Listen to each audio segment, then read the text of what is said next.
I'm the acting chairman of the Conservation Commission. John is going to be late this evening.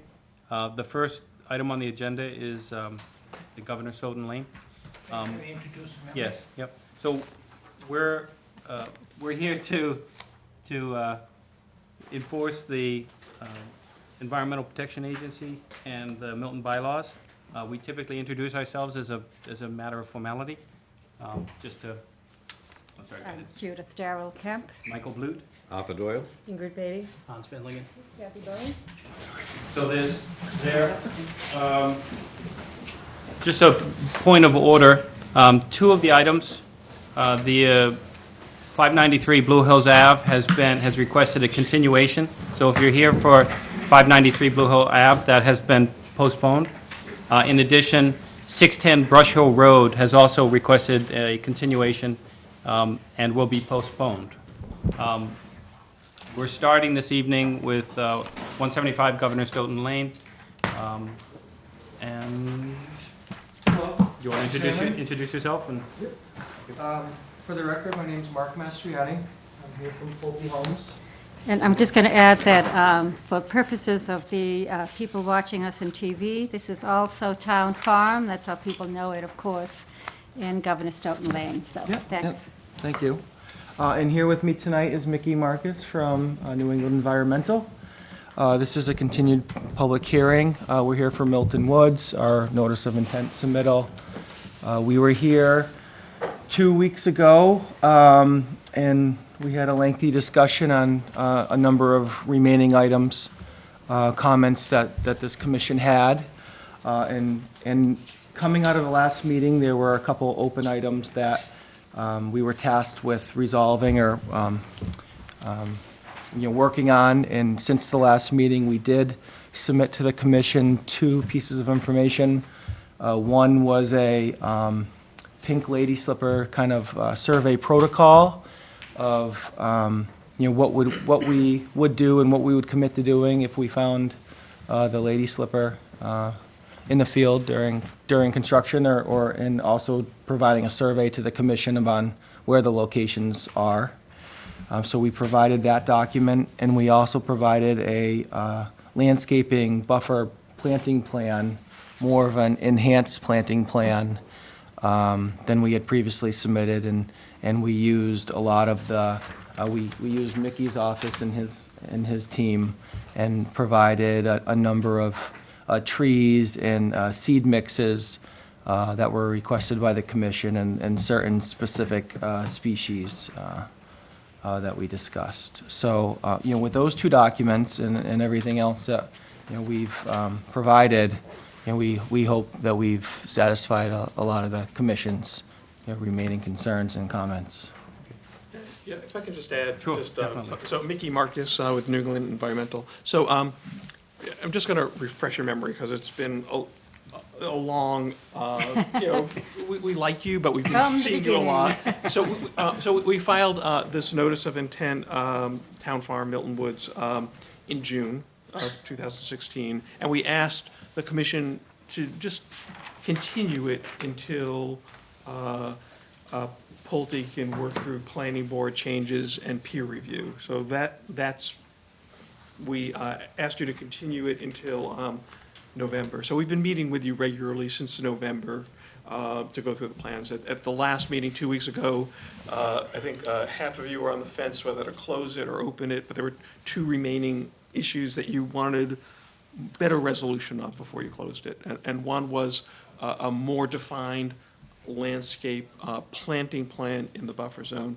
And Kathy asked me for two full-size copies, which I do have. So I'm going to hand that to you. And do all of you have the 11 by 17s, or We do you do. need that? Yes, we do. So Mike, just. could you open that one up, though, just so we So, have so it? just to, so what we did was there's a landscaping plan as part of the notice of intent package. There are Yeah. trees and shrubs, but this is really, I think, the direction we got from all of you 2 weeks ago was a better landscape plan in the buffer, native trees. So there's 199 trees in the buffer. That's what's illustrated here. And then you also expressed an interest in seed mixes, particularly native seed mixes, beef forage. So there's two seed mixes, both native. One's like a wildflower mix with a lot of flowering forbs. Another's more of a Oh, that's right, I already looked at you. a grass seed mix, so that depending on the area, whether it's going to be mown or it can be left more fallow, that was the seed mix. So we did that. And then the second item is we had a discussion with pink lady slippers. It's not a state-listed species, it's not rare, but you, as a commission, said they're not that common in Milton. We know they're on the site, wanted a better defined sense of how can we protect them. And so I came up with a plan, which these are my suggestions. We have a PhD botanist on our office. Steve authored this letter, but it was basically to take the site and divide it into three survey sections. And the first was looking at all the jurisdictional areas within 100 feet of wetlands. What do you survey that area, what do you do with it, and avoid, minimize disturbance or transplant any lady slippers. The second was to look at all the upland areas on the site. Any areas that are disturbed, can we avoid, can we minimize, can we mitigate? And then the third was to look at the rest of the property. Just look at the site, give you a sense of where these lady slippers are.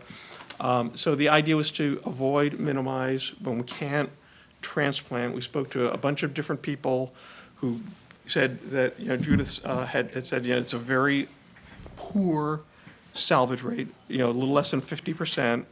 They said go 3 feet on each side of the plants, go down deep. You can move them. We also found a nursery in Vermont that specializes in this species, native lady slippers. And unfortunately, they're closed for the winter. So, I can only tell you it's on their website, but they propagate them, they grow them, but I called them, I emailed them, but I couldn't actually speak to them. So I don't know how native the cultivars are, but it looks like there's an opportunity to any salvage work to supplement with native-grown, nursery-grown plants. So that's our plan, and it also, and that survey work, Pulte's already authorized to do that this May, June, so it'll, yeah. And they do have the Akule. Yeah. Oh, okay. They do, yeah. That's one of the species. They do all the species, but Akule is one of them. And I figured if they don't have it, there may be other nurseries, but that's the only one that we can, Right. that's on their I saw website. Vermont and the Reginade, they won't do it here. They won't stay here. Exactly. So that's our plan. I hope we've satisfied those other lingering questions and filled in those gaps. No, I think that's great. Do you have any other, the review of the revised planting plan, I think is great. I think you recognize we were looking for clustered planting, and and my big concern was really the back slope on what is it, 5 and 6? And that's been directly addressed. Are you comfortable with what has been proposed? I'm quite pleased with the protocol that you proposed. I think Yeah. it's what Ingrid and I had talked about previously, to get them identified, protect to the extent that we can, and transplant if at all possible, supplement if at all And possible. they are really difficult to find, and you hit the right window. And I think the planting, as Michael is saying, to cluster the plants, particularly the American elms, these are difficult plants, we recognize that. I know this is challenging, but if we can't do it here, let's really try. Particularly the Princeton variety that they're talking about should do okay. We also, I'd love to move this along. I think this is the night to do it. We also looked at Steve Ives's report. Kathy sent out a copy. And I just would like to address a couple of more things on that. Not extensive, but just a few more things that he had raised that I think we've talked about before. One being the American chestnuts on the site. Now, just for the public, American chestnuts are dying. They're almost dead, except in many spots, the old stumps are putting out new growth. And we don't have anything to save the chestnuts, but what we can do is try to put them on life support. and they're a valuable enough tree to try to keep on life support. So I would just ask Mickey, is there any way we could identify, there's 3 locations that Steve Ivers identifies. Some of them away, quite a bit away from your construction site. They're on the lower section he talks about. When your botanist goes out, could he add those chestnuts? I'm only asking you to identify that, maybe, you know what I'm talking about, maybe put a fence. There's 3 separate areas. Even if you could save one area and put fencing around, see, have Mr. Johnson see if there's anything, it's really life support, you know, we're talking about. If we could keep them another 10 or 20 years, maybe they'll find some sort of antiviral, you know, injection like they've done. Blight, right? It's a blight, Yeah. and it's a blight that's been around for how forever. long? 60 years. But the chestnuts, when they're full-grown, can be 15 feet across. They're magnificent trees, so they're worth saving. Just so I understand, what you're actually asking for them to be included on the survey for the lady slippers, so Lady that slippers. it's basically taking the same strategy as the lady slippers, just to say, these are where they are, and let's evaluate them for whether they can be salvaged or not impacted. Yeah, so just to be clear, so the chestnuts that are in Milton are stump sprouts, right? Right. So the trees died, but they get usually 15, 20 feet, and then they usually get the blight again, and they die back, and then there's more sprouts that come up. So you can't transplant them. Right. No, no, Right. But if they can be, that's not what we were saying, but if they yeah, can right. be avoided. I'm really talking Exactly. about life support. Yep. If there's any way to just identify them, I would add that- somehow, put some sort of fencing, something around them to recognize this is important. Who knows, maybe there will be some sort of antiviral that will come along that we can try to save them. And that's exactly what Steve Ivers talks about, actually, in his report from June of 14. That's what I'm looking at. Just a couple of other things. I don't know if you've read this recently. did. I actually Yeah. read this. Yeah. I'm going to read from his report. Now, this is page 16, 17. He recommends for us as well that we limit soil boring work outside the spring breeding season for the vernal pools. That is March 15th to May 15th. Now, I don't think you were talking about beginning work that soon, were you? I think you were hoping by June with permits in place, something like that? Yeah, we're targeting a May closing on the property. Okay. With the trustees. So This is whether just that moves March or- 15th to May 15th. This is his point 5, point 2, point 1. I'd like to adopt that. And that would be this year and also next year. If you get delayed as well, this would be, it's so important because we have the 2 vernal pools there. They're certified, we know the importance of them. We have the amphibians that are listed that depend on them. So what is, I don't have that report in front of me. What Yeah. is it? Here we go. Big table.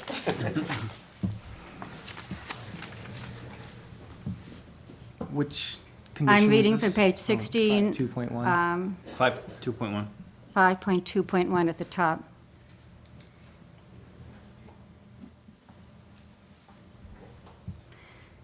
And he's saying to minimize the direct impact to populations moving from one wetland to another, because, again, for the public, there's one in the lower southeast section of it, and one towards the north. And he was talking specifically when the road was going in. Remember, this was from 14, but it would be, am The I right, impact, Michael? I Yeah, believe the that's my impact recollection. going from Between the between the two. Exactly. Exactly, on the road.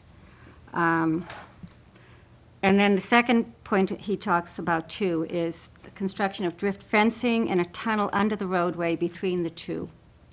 Now, I know that's an engineering aspect to this, and I'm sure you're talking cost as well, but I think it's worth revisiting. The, I agree. They need to go between. I agree they need to go between, but I personally don't agree with the tunnel. I don't think you can train them to go through the tunnel. Oh, that's a point. So, What's the alternative? the alternative, just to be aware of them. I mean, there's no, you're putting a road between the 2 wetlands, and I Okay. don't believe you can get, I mean, short of putting something that literally blocks their access from one side, they're gonna go the straightest, shortest, they're gonna go their reasonable path. What if we did this? What if we asked them to do something like vertical signage? gradient. Because it is a critical area, just to let people know, like when turtles are crossing the road in some places, they will say, warning, May, June, watch out for turtles crossing the road. You could put up a sign saying, fragile habitat, breeding. It would be, informative for both visitors. People who live there will eventually get to understand this, and they'll appreciate that they're in a special area. But I'm a okay with the signage. signage. You're okay, Signage. that's Say amenable. okay with Signage, okay, so skip the title, appropriate, but a signage, yeah, Yes, aesthetically pleasing. yes. right. Yeah. it's- Yeah. And I that's- wouldn't even specify what size or kind or anything like that. I know you're going to try to do a beautiful development, so I trust We've done other projects where we put salamander crossing that signs sort up. of thing, yeah. You know, so it's, Really? yeah, I think people, it basically lets people know that there's something there. too. Right. It's almost There's some educational. great examples of Wildland Trust, Yep. just on their site. Okay, thank you. You'll see a ton of them there. Very easy. Can you just submit what it would look like, just so we have it in folder? Right, if you could, yes. Absolutely. And you found a good source of the Cornus Appalachian Spring for larger ones? They did. I think it was in Bigelow Nursery. And that was a source for the Appalachian Spring. Yeah, they had, 6 to 8 foot was the largest they can get. Great. So I guess in summary, I like the planting plan. I think it's what we asked for. I like the protocol you're suggesting. If you could add the American chestnuts to that survey and do something to identify and try to isolate them, at least one section of them, that would be well worthwhile. And then to include those two aspects that Steve Ivers talks about, to limit between March 15th to May 15th, and to At the signage. put the signage. That would be good enough. So I just want to make sure I really understand what you're asking and make sure that we can comply and so that we're all on the same page. 'Cause Definitely. I want to make sure we start off on the right foot. So if we have not started work prior to that date, I mean, that's fine. But if we're in the middle of starting work in May, or March 15th to May 15th of 2018 comes, it's not realistic and practical for us to send everybody home for a month and stop construction, and that is our access road. I think if, once we start work, Actually, you'll have erosion controls installed by that point. that would be the first thing we do. So if the erosion controls are installed, that'll basically be Barrier. a barrier preventing movement. So then you're just making sure at that point, I think that provided the erosion controls are in place, Sounds, yeah. then you should have adequate protection to be able to proceed, assuming that you're not kicking off construction at that point. I mean, assuming that you're already underway. That is okay with it. That's reasonable. That is something we can commit to. Do you have a construction schedule proposed at this time? I mean, do you know where you're gonna be in this? We don't. I mean, and the reason is there's a few outstanding permits, so we obviously need to conclude this process. We need to conclude the planning board process, which I hope is equally as far along as this one. And then, once we have the local permits, we can finalize the DCR access permit and the Mass Historical Commission approval, and both of those are underway. So it's looking like those 4 requirements are coming in the next 30, 60 days. Right. And that would allow us to finalize our coordination with the trustees, the Governor Stoughton trustees, and wrapping up their remaining items, coordination items, which would lead to a closing that we're projecting in May. Now, it could be May, June, it could be, it's just all these things have to fall in line, and it looks like they're all going in the right direction at the moment. So that's our construction schedule. So once we close, then we would go to the next step and hopefully start construction, this late spring, summer. So what do you see, so I'm assuming the road is utilities and the road? Yeah, so the and very you've got a first thing- mobilization period, and then you've got the construction, so when do you see, how long, just in big numbers, the mobilization and then utilities and then road? Yeah, so mobilization would take matter of days. I mean, just mobilizing would be, it would happen. And then the very first, it's just because of the access and the uniqueness of the site, the very first imminent, immediate steps of construction and all of the focus will be bringing the road in from Unquity and getting it by the wetlands and up around the corner to the first house lots, because that's really the access into the site. So nothing can really happen until we build the road, create that. So that's really that is the primary focus of the first, 30, 60, 90 days would be to get the utilities in, do the earthwork, stabilize the slopes, put some binder down, and then, we would be working in the rest of the site. But that's, yeah. But Ivis's point was not to the erosion, was to the migration of the vernal pool wildlife. Yes, Right. exactly. His But concern was- when the erosion controls are properly installed, there, you have a barrier that's a continuous barrier protecting so that the species will run into that erosion control and not be crossing into the areas where the work zone is. Right, but So may it'll prevent affect- them from getting to the other vernal pool, I think is what his concern was, and I think Well- partially our concern, right? I think the more the impact is during crossing season. Right, which is what And- he's stating is the And March so I 15th think to May limiting 15th. that movement for a season to prevent them from being impacted by the actual work. Right, and it's not gonna I don't be think is necessarily. This coming It won't be this- season, right, it'll it be won't the be this following year. one. Right. And hopefully by the following one, if everything goes to plan, Maybe we you'll will have- have already maybe built you'll the have road, avoided we've that, already right? stabilized the area, Okay. and hopefully we're, more into the site. But I just can't guarantee that, because there's a lot of steps. But that is, that's, hopefully we're, it's, we're beyond that. But, what you said is reasonable, the signage is reasonable, and something that we're, willing, and I think is a good idea. I think it can be tastefully done. So, Do you have other comments or concerns, or? No? Do any of the abutters have any comments or questions or concerns that they'd like to express?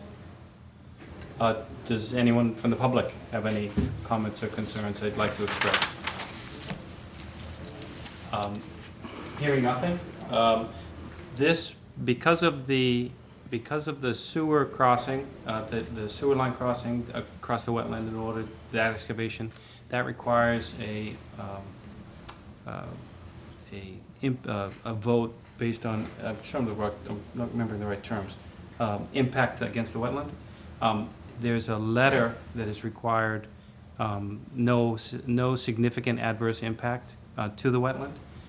I don't know that you've provided this at this time, but assuming we have in the past voted contingent upon receipt of that letter, and that letter would be required. There's specific verbiage that needs to be in that letter, that there is no significant adverse impact with the excavation and the reconstruction of the wetland for the installation of the piping.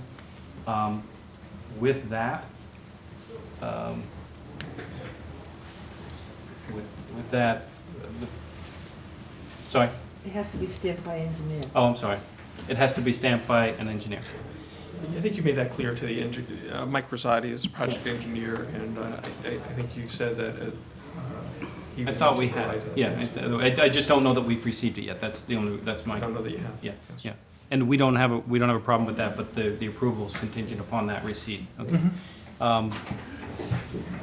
So the, no. So do we need a motion to that yeah, effect, Michael? yes.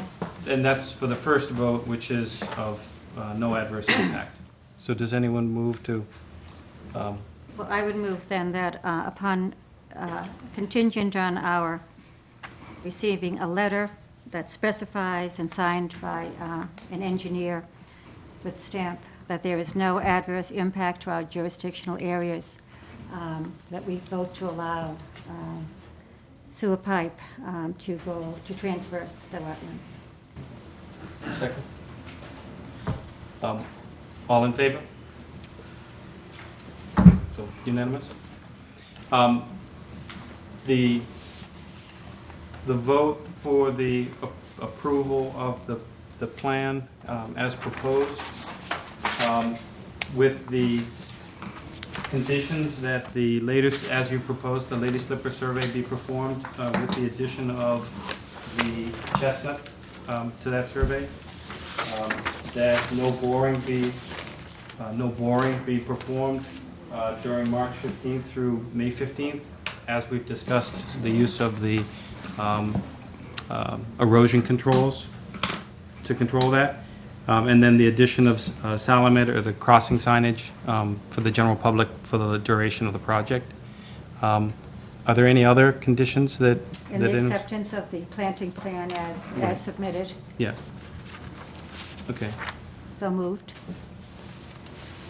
The signage just for the duration of the project, or Oh, I meant of the duration of the life of the development. Yeah. clarify? Got that, Kathy?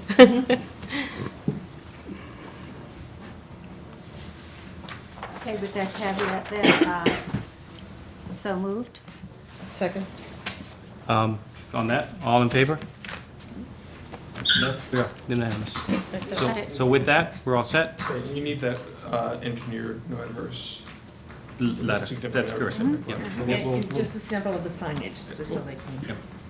Do you want the signage like now, or do you want it before? Before you install it. Yeah, we're not, That'd be a condition in the order. it will. So, and as we said, it's, we're not dictating what it needs to look like or anything like that. If we could just, you could submit something that's a sample and of the wordage, that would be great. And if we're horrified by With little X's across his eyes? No. Well, thank you very much. Thank you. Okay, Thank you all for your. thank you. Thank you for your time, Good luck. and, Make it nice. Good job. yeah, it's great. Nice work. Thank you. Thank you. No. What's it called, Wildwood? Thank you. Thank you. Easy ride tonight, Mickey, right? Wildwood? Is that what it's called, Wildwood Trust? Wildlands Trust. Oh, it's They're located in Plymouth.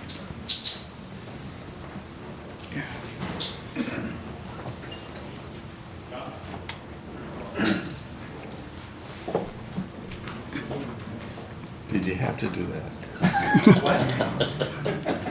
You want to take over? Oh, we're making such progress. Oh, I'm gonna. It's a compliment, it's a backhanded compliment to you. There you go, yeah, exactly. In Georgia, they have those little red ones. Do they? Oh, yeah, when I was hiking the UT, Hi, John. they would be all on the road. Yeah. My little salamander. Actually have examples, You're done. the crossing signs that I've used. I've worked with the Wildlands Trust before. That's great to have a picture. Yeah, Drawing. signs, yeah. Do without you? Wait a minute. You don't want to feel too comfortable. Oh, okay.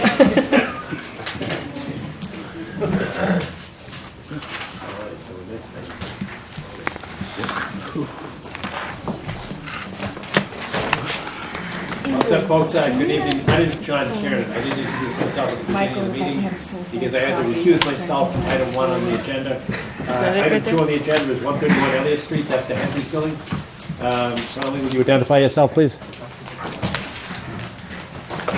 Stephen Connolly, applicant. Thanks, Steve.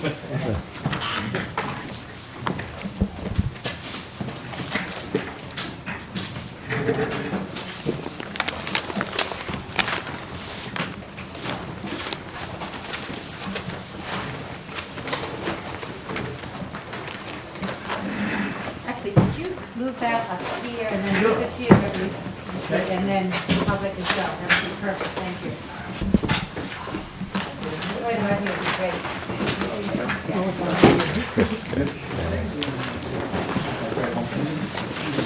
Yeah, 2.5 hours. I got it going the other way. That woman. 55 cars. Oh, yeah. Took me 2.5 hours to get to the All right, sir, thank you. Okay, thank you for your patience. Sorry, I got to set up last minute. For the record, Phil Cordero from Allen and Major Associates, with the civil site engineers on the project, working for Mr. Stephen Conley here to my left at 131 Elliott Street, LLC. Procedurally, let me start by passing those over to Kathy. Those are our abutter notices, since this is our first public hearing on the application. I'd like to just give an overview of the project, talk through in generalities what the project is, how we comply with various regulations, both conservation and Mass DEP related, and then hopefully we could have just a back and forth in terms of any questions the commission may have, and we'll get into any specific details that the commission would like more information about. So the applicant, as I mentioned, owns the property at 131 Elliott Street, which I'm sure this board is familiar with, is the site of the former Hendry's factory. Under separate application, we solicited this Conservation Commission for a demolition order of conditions to remove the vertical elements of the old factory. So for the purposes of this discussion, we have to presume that the existing conditions is the building is gone from the site, since we have that presumed, that official order of conditions. And this is what effectively becomes phase 2 of the project, which is now the vertical reconstruction of the site. So as proposed, the applicant is seeking permission to build a mixed-use development, which will consist of 38 residential units and about 3,850 square feet of retail space on the first floor of the building, located along the northwest side of the intersection of Central and Elliott Street. Final storefronts can range from maybe one storefront to 2 or 3, depending on the final square footages required for each tenant. We do have parking, which will come in off of Central Avenue.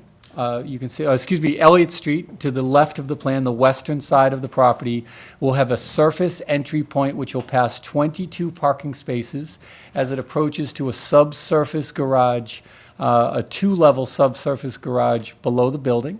And we'll have an exit point on Elliott Street just before the MBTA trolley tracks in the northern part of the site. I don't have my laser pointer, so I apologize. I'm happy to walk through the particulars as we get into it.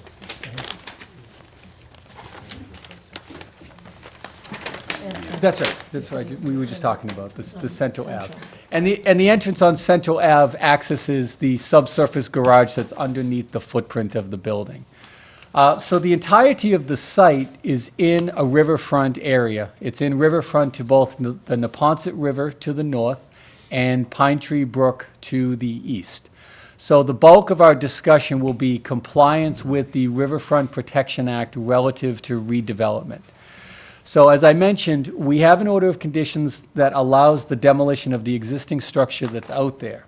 We also have an interpretation from Mass DEP through previous application that the entirety of the site is currently degraded and therefore qualifies under the redevelopment criteria that we have applied for. What we would endeavor to do is on the project site, which is 43,655 square feet, which is the incorporation of a piece of property that was owned by the 131 Elliott Street LLC, and some town-owned property right at the northeastern corner of the site, right adjacent to the trolley tracks. We had 2 parcels of land that were taken by the town. Those are being incorporated into this project. With the increased land area, we were able to come in with an application that provides multiple things. Provides the residential and mixed-use component that the applicant is looking for, provides enough surface parking for the development, and certainly provides open space for the benefit of the aesthetics in the vicinity of the riverfront and really the gateway into the town of Milton that we're all looking for. So from a surface perspective, as we look at the plan that I have in front, which is our landscaping and site layout plan, the black dots for the benefit of those behind me, which can't read the text, that's all landscaped area. That's all surface green space, which will have a combination of shrubs and ornamental grasses and trees dotted throughout. The darkened shade lines the curvilinear ones are some walkways that we'll have on the site. Those will provide access to the building from the parking lot, provide access from Elliott Street, provide access from Central Ave for the residents that will use this building. As we get into the corner, again, that northwestern intersection of Elliott and Central, we have some shaded areas, and they look from this distance like a zebra, which is light, dark, light, dark. What that is, that's surface level treatment for the sidewalk. It mimics the decorative banding that's in that corridor now as part of the gateway. So we're carrying those elements from the town sidewalk into the building, which draws everybody into those storefronts, which are located along that banded area. That's where our retail entrances will be located. And then as we travel along to the short leg of the building on the Central Ave side, as I mentioned, that's the entrance to the garage, and then we end up at the MBTA trolley tracks. Fully landscaped site. We have, based on the numbers that were provided in the notice of intent, we have a site that will have approximately 28,700 square feet of impervious cover.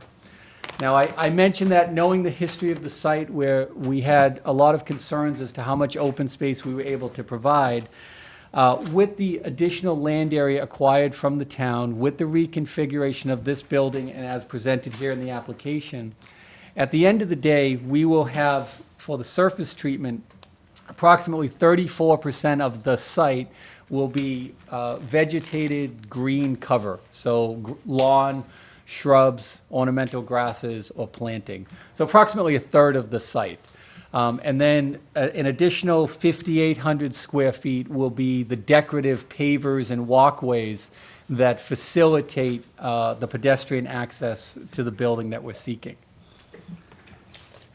Hey, Phil, can I stop you and ask you a question there? Go right ahead. The 34% vegetated, essentially open space? Correct. How does that compare to what we saw before? Acknowledging that it did not include the town land, but percentage-wise? That's correct. So the previous application, where we had a much larger building and a much denser coverage, we had approximately 2 to 3% of open space on that plan. So you've gone from 2 to 3 to 34%? That's correct, Mr. Chairman. Thank you. Yes, of course. So let me take a moment, if I can. Let me just change the plan.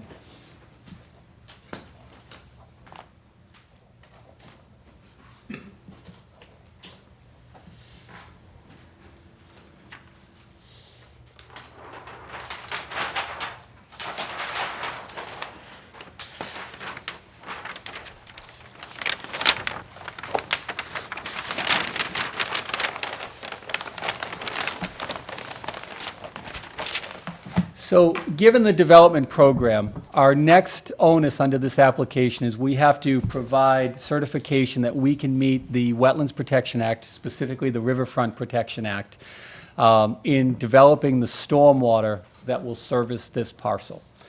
What we're showing you here, and let me start by, on the western part of the site, we have the rectangular area. All of our stormwater from the existing building, or from the proposed building, excuse me, and a catch basin located inside of the surface parking area will be routed to a subsurface retention detention field. So we're going to take all of our stormwater, we're going to route it through a CDS water quality unit, which will remove the TSS, pollutants, sediments, etc. It's a Vort Century HS36 model. And then subsequent to that pollutant removal, it then goes into our subsurface field where it's allowed to recharge to the ground, to recharge the groundwater systems below the site.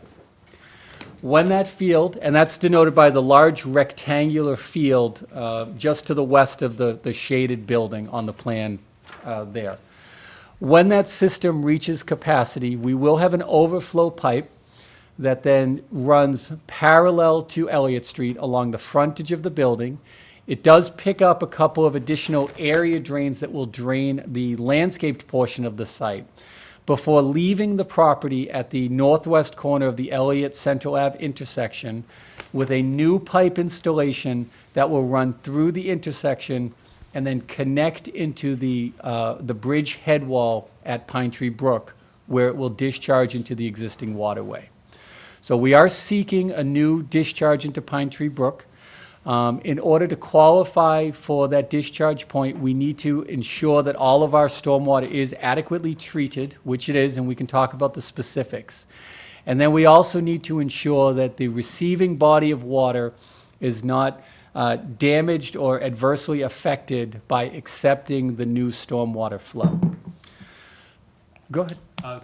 Just in terms of stormwater control, so does the catch basin and the retention, subsurface retention that you're proposing also receive the roof runoff? Or, as I read this drawing, it appears that the roof runoff is being directed directly into the drainage pipe, the overflow pipe into Pine Tree Brook? So what we'll do, so we're directing the roof runoff into the subsurface field to allow some of that to recharge. You are, so you put, and then that's contributing to the fill-up of that before it That's drains off? That's Okay. correct. Okay. That's correct. The surface parking area in and of itself does not justify a field of that size. So Okay. we're going to take some of the building runoff and redirect it into that system. So we have a control weir in the manhole, in a junction manhole, that pushes water over to the field. When the field reaches capacity, Right. then water starts flowing in the other direction towards Pine Tree Brook. That's the intent of the design. Okay, thank you. Now, no problem at all. Now, given the size of the building, we will have likely two discharge lines from the building. So let's draw a line down the middle of the spine of the building. The western half of the building will be directed towards our recharge system. The eastern half ties into a downstream point in the line right at the intersection and then flows over to Pine Tree Brook. So not all of the building is directed towards the recharge system. It's just what we can handle in terms of capacity. What, as a percentage, how much of the building do you think that is? It's about 50%. About 50%. Yeah, it's about 50%. We do have some homework to do, when we do the mechanical designs of the building, to put that dividing line in, put all the piping in. But at this point, we have accounted for about 50% of the building in our systems here. Okay. Okay. But the water coming onto the roof is clean, basically, isn't it? It's not like water in a parking lot. That's correct. Which, because it is clean, it's considered clean runoff under the Wetlands Protection Act. We can route it directly into the subsurface field for recharge, and we don't need to put any treatment prior to it. So the surface water through the parking field will go through the Vortcentry unit. That gets treatment. That has to be cleaned. Then that water also goes through, on a subsurface field, we have what's called an isolator row. It's a single row of subsurface chambers, and these are, under the parking lot, are round chambers that are just open cavity to receive stormwater. We have one row that's not connected to the others, and it allows water to flow into that row first. In the event that there's any sediment or sands in it, it's allowed to settle out before it flows into the other chambers, which will then recharge the water to ground. The building will go directly to the chambers. Is there any way to remove that sediment from an operation perspective? There is. So we'll have an access manhole prior to the isolator row that will allow vac hoses to go in and pull that up. So a part of the subsurface field, a necessary component, is making sure we have inspection ports on each of the lines. So those inspection ports will be opened, and we'll look inside them for sediment.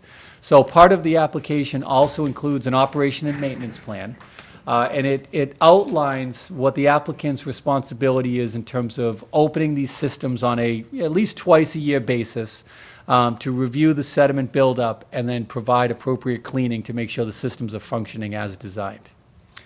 It also allows for the flexibility that if, for some unknown reason, more sediment is getting into the line, well, then more frequency of cleaning is required, and we keep those systems functioning. So that way the subsurface fields have the capacity to continually recharge water for the life of the project, which is indefinite if done correctly. The last component that we have, as I mentioned, on Central Ave, we have an entry point into our garage, our subsurface parking field. We do have a trench drain located in the Central Ave, and that's just to make sure any water coming down our driveway is again captured. And inside the trench drain, we have an oil boom, which is similar to our previous application. And what that does is that filters out and captures any oils and pollutants that may get into the trench drain. So the only water going through that pipe coming out of the trench drain is as clean as it can be before it's allowed to discharge over to Pine Tree Brook. So again, the Where is that? pre-treatment. So I'll approach The trench drain is here, is here, right at the throat of the roadway. This part of the site actually grades down into the site, so we don't need any trench drains over here, because we're collecting everything in this catch basin here.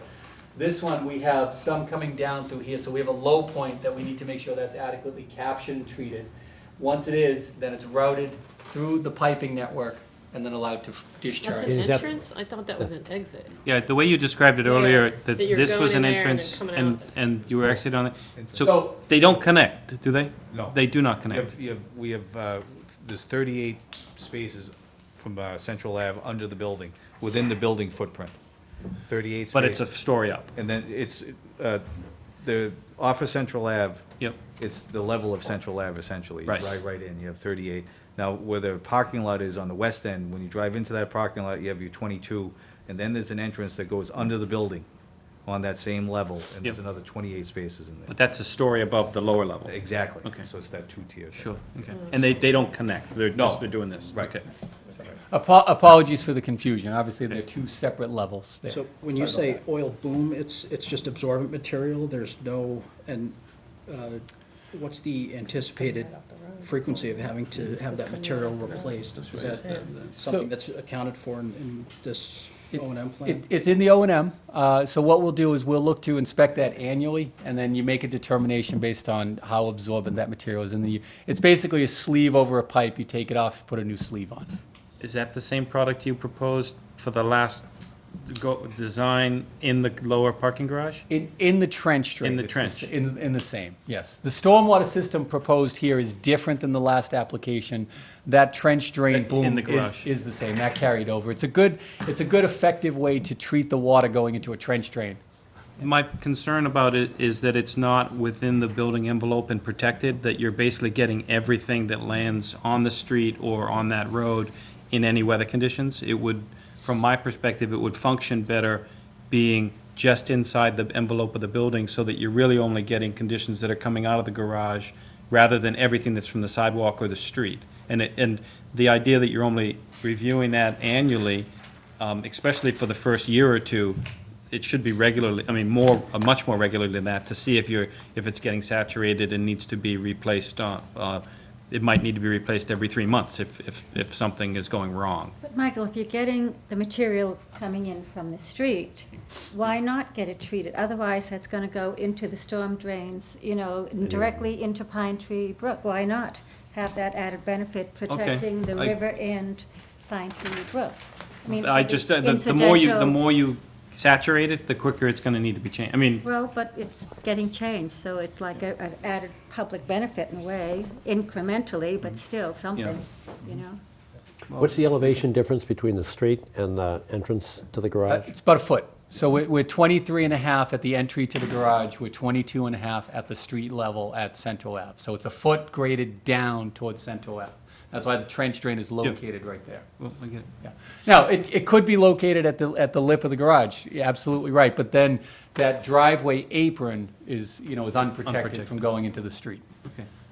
Is a change in grade of a foot over, 25 feet? Is that code? And that's a sidewalk too, so you've got a cross pitch? So we've accounted for that in the grades on the plan, and we can talk about them. So we maintained the right-of-way grade, Yep. for the cross pitch, for ADA and the crosswalk through there, and then we maintain our slope going And it up. all works? And it all works. So, it's for an anecdote, it's just like any parking garage. Those ramps can be fairly steep to make up the grade change. This will be like that. So you'll get outside of the right-of-way, outside of the crosswalk, and then it'll ramp up to get you onto that first level. So can you show me the exact extent of the subsurface parking? How much of the building is actually having parking underneath it, and the two areas where the separation is? If this was the base level now, that'll be your commercial space here. Right. This will be your parking all the way in, off of Central Ave. So it'll be Yeah, Full depth. straight full across, depth. there won't be two No, separate and then levels? when you come in here, you have your surface parking, and then this second level of parking, which is you come in, it stops about here. Or maybe a little bit further in, because on the first floor above the retail and above the parking garage, there's a few residential units, 5 total, so. Okay, so you're basically using the existing first levels Exactly. for, you're not actually going below. And I'm No. sorry if I'm catching up a little No, bit. no I wasn't. So is the second level, is that actually all residential, and it's really, the retail's only at the lower level? On the ground level. On the ground level, okay. Yep.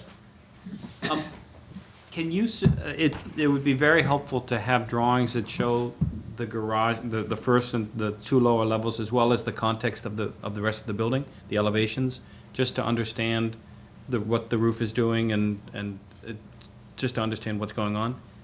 It's hard to look at a drawing and just see this kind of context. Having a more complete set would be helpful. It's a flat roof, right? Yeah. It is a flat roof, Okay. so it's essentially, I mean, there's a mansard look on the 4th level around. Okay. But it's a flat roof, so that block that you see, that's what's being accounted for up top. I mean, Okay. that's really what it is. How many stories is it? 4. It is 4 stories, okay. It's all on the Town of Milton website, because the planning Oh, board. it is, okay. The planning board signed off on it last month. So every plan is online. Just to, I'm sorry, and again, to understand a little bit better. Mm-hmm. So looking at this, starting from the demolition being complete, Mm-hmm. what is the existing condition at where we're starting upon the completion of demolition? Are you What- looking at down to the base of the structure? Are you going below the superstructure? Are we looking at any sort of excavation at this point? For the demo, we're leaving the foundation. You're leaving the existing foundation? That's under the demo permit. that we Okay, got, yeah. that's my We have to leave question. that because there was a questions about there's tanks in the ground that have to come out, and there was a concern about disturbing them. So the first Okay. thing is just to get the building down, Superstructure. the superstructure down, and then we'll take it from there. you know, And which was this, laid and out. what you're proposing here actually includes the excavation for the foundations? That's right. As, this is the full package, assuming Yeah. we haven't touched the old foundations? Right. Yes, Okay. correct. What is the status of the demo package? I mean, I know that was approved a while ago. Right. And I know that it was a collaboration between you and the town. Right. Is that resolved because you're proposing now to take over the town's We have an portion of the agreement land? with the town, we're gonna, when this, if, Sure. for the proposal, if this is approved, we'll take ownership of the town's lots, and we'll execute on this plan. On the demo, about the demo. Demo and, Right. yeah. So just to be clear, to go back in history, there are multiple parcels here. So Mr. Conley owned one parcel which had its own demo permit for a portion of the existing Henry's building. Right. And then the town had a separate order of conditions for the demo of their portion of the Henry's building on their lot. So he'll now assume the town's responsibility under that order of conditions and demolish the entirety of the site. Anything vertical, anything above grade, we're gonna leave the foundations in place, because that was the condition of those permits. And then this plan, this order of conditions, if issued by this commission, would now include the removal of those foundations, vis-à-vis removal of the subsurface oil tanks that we know are out there, under the review of a licensed sanitarian, or a licensed site professional. And then the construction as you see it on these plans. Okay. That's what would look for you to The town was going contemplate to on. have to spend $240,000 or $340,000 to demolish our building, right? And Right. now you're going to do that along with everything, That's right. all one. And just to be clear, the intention is to remove the tanks, or is it to close them in place? We're gonna remove them. Remove the tanks? To remove them, right. Okay. So under the older applications, especially the demo one, and then the previous application, was extensive discussion about the nature of those tanks. So under this application, those tanks would be exposed and reviewed by an LSP, and then removed under qualified, auspices. You mentioned in the talk, in your discussion about the retention structures under the parking, recharging the ground. And we know that's this, you're looking at an area that's actually partly existing building, right? So the intent is to basically backfill when you get ready to put that with something that's gonna allow. Clean fill, that's clean. right. Well, clean fill, it's gotta be better than clean fill. It has to be, it has to have a good perk. It has to Yes, be very drainable, Yes, right? And that's the intent is to do that to maximize the effectiveness of those systems? Correct, correct. So whatever annual space we create by removing the building, Yep. relative to the elevation of the field as I've proposed it, we will infill that space with clean, permeable material. Typically, you use what's called Title V sand, which is that high permeable stuff. But it may be something other than that to make sure we can really maximize what's there. And what we'll do is we'll make that assessment, when the building foundations are out, when we can physically see that soil underneath there. It could be excellent soil underneath there, and we can go back and say, well, we'll just infill with good, clean, permeable stuff, and we're off to the races. So is the debris from the removal of the foundation, the concrete crushed, is that an acceptable fill material for that kind of a permeable?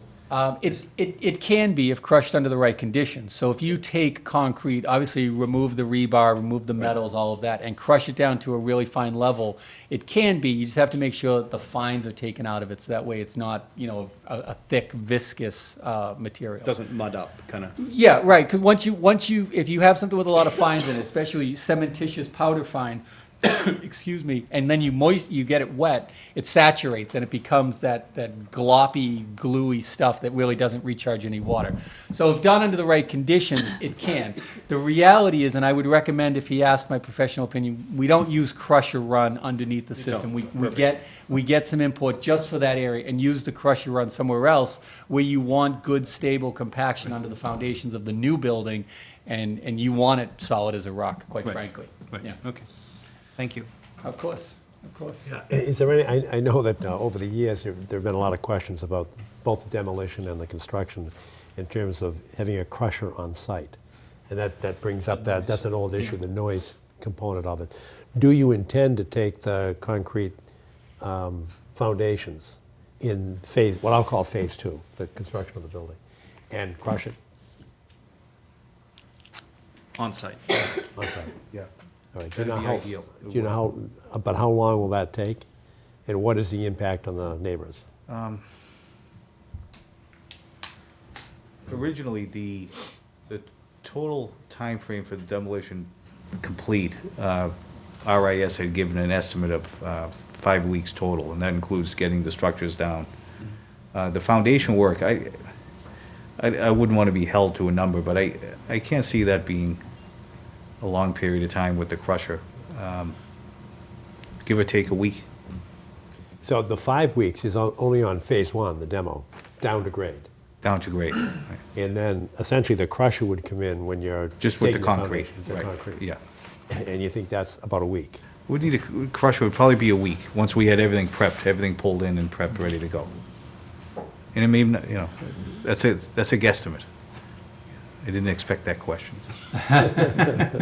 When you say prep, that's broken down, that's whole rammed? Yeah, everything's chunks, ready to go. chunks, Ready Right. to feed? Yes. Yeah. And that's going to be noisy. People need to be aware, right? Yes, It's there's gonna be noisy. plenty of notice, and that's been a big thing Okay, as well, yeah. about the demolition, the process, and, it's right in the business district. Both the businesses and the residents have to be well-informed, well ahead of time about how things are gonna go. Yeah. I had one other question. It's it might be out of line, but people have called me about rodent control. They're quite concerned, and maybe it's on the town website. I didn't see it. But what are you doing specifically to minimize, rats, mice coming out of here?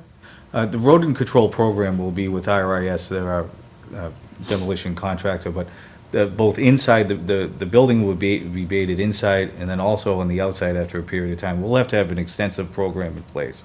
That's been actually, along with the noise, it's like 1 and 2 as far as issues. Yeah. And we have to be very diligent about that, and we have to monitor that during the demolition and during construction as well. There has to be an active program. Now, will you have people on staff who will know exactly? Yes. To identify? Yes. Will you use poison or something, or? That'll be determined by whoever, we'll have to hire, once we get people in place. Best practices or Yes, something? right. Okay.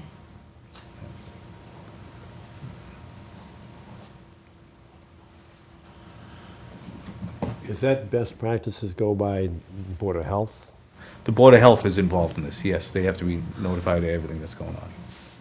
Yeah. And we protect wildlife, but we don't, this is an exception. Only good wildlife. I shall note that there are exceptions. I think you'll find a couple of others. Rattlesnakes? No, copperheads at Turner's Pond.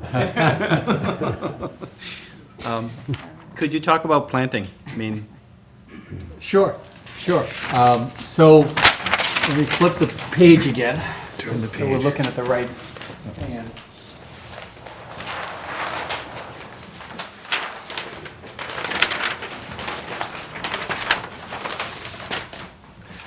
So we have provided a detailed landscaping plan to take advantage of our 34% green space here on the site. And it's a mixture of deciduous trees and evergreen and flowering trees, vertical decorative elements, and then a lot of shrubs and ornamental grasses, the ground covers, and then anything beyond that would just be lawn area. So in making the selections that are on the plan, and we can talk about specifics, our landscape architect who designed this consulted with Mass DEP. Because of the location in the riverfront, they wanted to ensure that the species we were selecting were compatible with the riverfront, which they are. Yeah. Now, forgive me, I will not presume to be a landscape architect. I won't be able to narrate on the qualities of one grass versus another, but I can sit here and tell you that that's how the classes were derived here, and that's what's represented on the plan. So certainly, as you can imagine, along the street frontage, it's to complement the roadway. It's street trees, along Central and Elliott together to complement what's out there. And then when you get internal to the site, we're trying to create a visual element, obviously, for the people, the residents coming into the building that are going to be living there.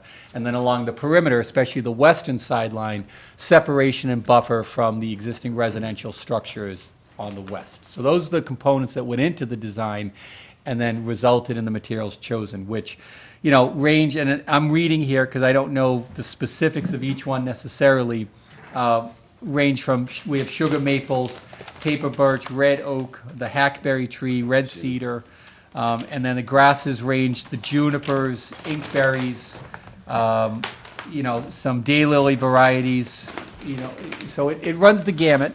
And we're comfortable in what we've provided on the landscaping plan, that it'll meet your standards because we know it meets the Mass DEP standards and what they would want to see here.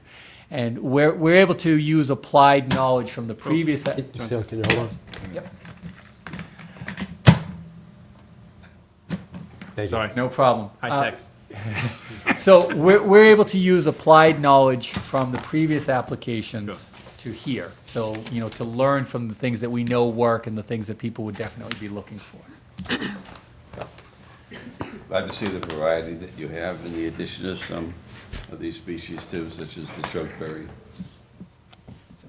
And the applicant was very vocal in terms of species and making sure we have the right mix through here. Yeah. Look good? It's pretty good. We want better than pretty good. Obviously, I'm biased, but we think there's a really good mix of species here that I think will really deliver a fine product to that corner. And it is good because of the proximity to the river, the lowland. You can't put in species that are midland and upland and have them die. Right. And the other element that, again, we learned from Mass DP, the existing site right now is not suitable to habitat. Obviously, we're not hosting any birds or anything. Maybe there's a couple poking around in the trees, but these species are compatible with that as well. So a bird can come and land in the tree. Again, I won't speak to that necessarily about the quality of the tree, but that went into the design. That was our correspondence with the analysts over at Mass DEP, and those are the things that they looked for us to incorporate in the previous app that carried forward to this one. One of the issues that the old plan revolved around was the removal of the tree. Does this plan, it has much more open land, does it provide the opportunity of the addition of an heirloom tree that has the potential to grow to be 100, 200 years old? there seems to be a fair amount of, Putting right here in the middle. I mean, just something that we've talked about, the removal of the tree, and we've talked about trying to incorporate trees around town that have the potential to grow to be specimen trees, and this being the location of where there used to be a tree of that kind of caliber. Is there something here that you feel that we can incorporate? I mean, I see the area between the walk and Elliott. There's a zone there that maybe it's far enough away from the building that maybe it can handle a large tree over time.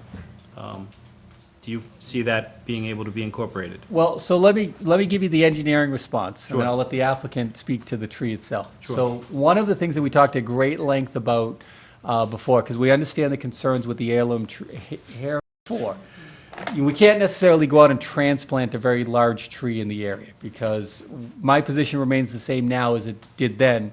It's likely to die. It's very difficult to transplant a large tree. Yep. So let's establish that as a baseline condition. Is there an opportunity for a tree to let it grow and thrive here? Sure. I mean, obviously, once the landscaping is in place, it should be well maintained. It's in a good, moist environment that it should be allowed to grow through here. But I don't want to set an unreasonable expectation for either ourselves or for you that we're going to go out and we're going to go find a very large tree and somehow magically find a way to move it to the site and cross our fingers that it's going to grow. It's not realistic for us. But could we pick, a nice species out of the list that, maybe is a little bit larger out of the nursery, and then that becomes, we're going to let that grow over time? I would recommend that we talk about that's a good, that's a good combination between what you'd look for and what we know we can provide. Right. There's a balance there. Okay. Yes. But I'm looking at this list and I'm not seeing I see trees that have the potential to grow, but none of them I would consider as to be an heirloom tree. And it's really these specimen trees that we would like to promote more around town. The fact that there was one here before, we want to put something in that you can monitor over time and that has the potential to grow to be something noteworthy, I have to say that deciduous trees, other than the paper birch, and it's nice to see a paper birch because we see a lot of river birches, and the paper birch, they won't get that big, but the other ones, the sugar maple, the red oak, the hackberry, those trees will get big in another 50, 60 years. Right. Our, That's what I'm grandchildren. saying, but that's what will I'm saying, but I benefit. wouldn't Yeah. consider those to be They're also on the south specimen side trees. of the building, which is Yeah. awfully nice, because it'll be protected against the north wind, so they'll grow fairly quickly, which is a Yes. benefit. If I'm understanding you correctly, you're What, saying Kathy? you'd like to Is have, there enforcement order already in place? There is. Over the tree? Oh, There is. Yes. okay. There is. There is, But yeah. we're just talking about how to incorporate that into the current plan. Yeah. I'm sorry, go I ahead. was just thinking, I thought I was hearing you say, among those deciduous trees, like the red oak, you'd want one that would serve as an anchor tree. It would be Yeah, larger than the others. something that I would But consider it wouldn't to- run up against what you're saying. Yeah. You can't have it too big. Right, because there's a balance there that we would need to talk about as to Yes. what we can reasonably get and have good viability on the site. Right. Yeah. We can't go up to Nova Scotia and bring down, No, that's not what we're talking, but Yeah.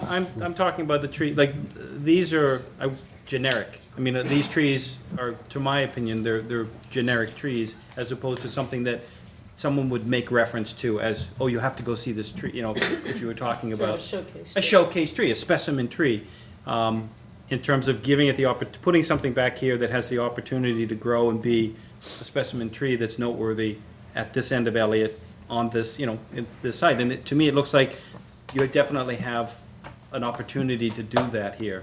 And we just need that back and forth in terms of what that tree might be, and understanding that it's going to grow over time. Yeah. Any questions from commissioners? Are there abutters or members of the public that would like to be heard or ask a question or make a comment? I'm shocked. I see no takers. No.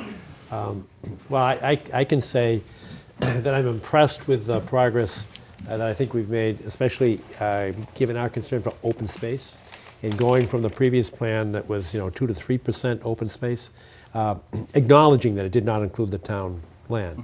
But to go from 2 to 3% to 34% is a huge step in the right direction, so I'm pleased to hear that. Kathy, can I ask a question? Did you see anything from DEP by way of a comment? Still on the review. And a review, all right. Because I think that you've made efforts to make the water discharge plan coordinated with that which was previously approved by DEP in the superseding order. And I think that the intent of the retention basin under the parking lot is a good idea. It'll slow down the retention, it'll provide a place for it that doesn't send everything into Pine Tree Brook. So I think that I think in concept it's a good idea. And I think the landscaping plan is pretty good. So that's just my thought. And now, you would ask for new plans. Well, I mean, we're looking at this based on the drawings that we have, and not having a foundation plan to talk about the new construction, not having additional documentation in terms of that level of discuss. We're trying to, you're asking for approval based on what you presented, but the big piece is that the constructability of the foundation and the impact that that's going to have, to me, is a piece that we need to talk about. So, but if you've gotten this far and you have, you know what the basement is doing, you know what how that's all coming together, I don't see that as being a hurdle as much as just something that you need to provide so that we can discuss and make sure that we're all on the same page. So we don't want to be surprised by something we didn't review. What about that which we've done in the past, maybe to a lesser extent, Yeah. but to consider a motion tonight, subject to a subsequent approval of a foundation plan? Yeah, I'm not opposed to deferred review if they're acceptable to you. I mean, you've got to do it anyway, Yes, right? Your foundation plans are going to be made at some point. yes. I'm just trying to see if we can expedite the I process. agree. Can it also be tied to the closure of the USTs, Of the what? to the underground storage tanks? Oh, absolutely. And Hans, in fairness to you, because you weren't here, we went back and forth for over a year, Sorry, and that's, a couple of years, on those tanks. And we kept moving them back and forth between, originally when it came in, it was one plan. And then it was divided into actually 3 phases. And then it became 2 phases. One, the demolition. And the demolition was limited to just to grade. And then the foundation work was going to be pushed into the construction phase 2. And that's where it is here, because we actually do have a demolition plan. So the removal of the tanks with conditions, and I think that we actually sat here and made comment on the superseding order and DEP. It was a cooperative effort with DEP. And they actually included some of the language that we suggested to make sure that, as Phil said, there's going to be an LSP on site observing the removal, and it will be, the removal will include any contaminated fill and replacement with clean fill according to DEP standards. So that's actually going to be part of our condition.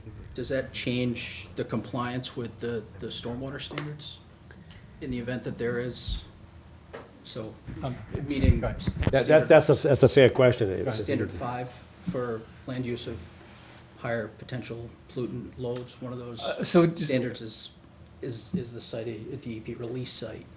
Right. So So has that been accounted for? it's been accounted for, you know, in that our RAO has no restrictions on it. So it's allowed, it's for development. Yes, I'm saying in the event Yeah. that if something were to be identified, not saying that something is, Well, so as we sit here now with the application that's in front, we don't have the higher pollutant load that we trigger standard number 5 because we have the clean RAO.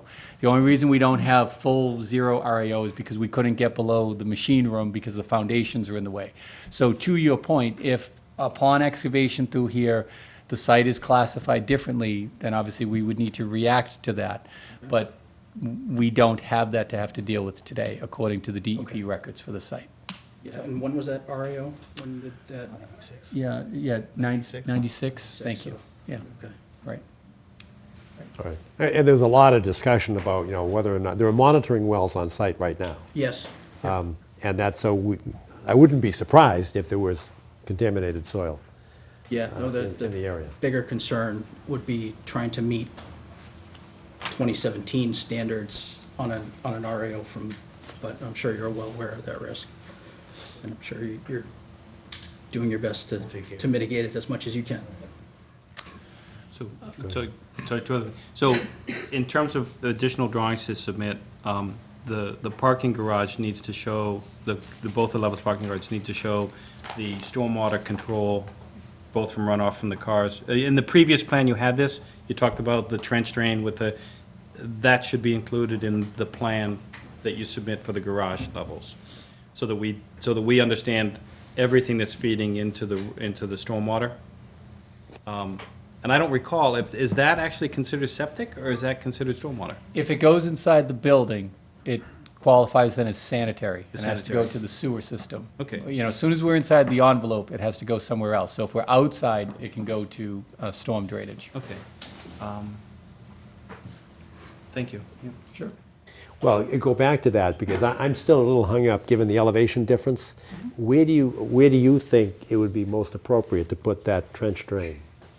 And I'm looking at the entranceway to the garage on the Central Ave side.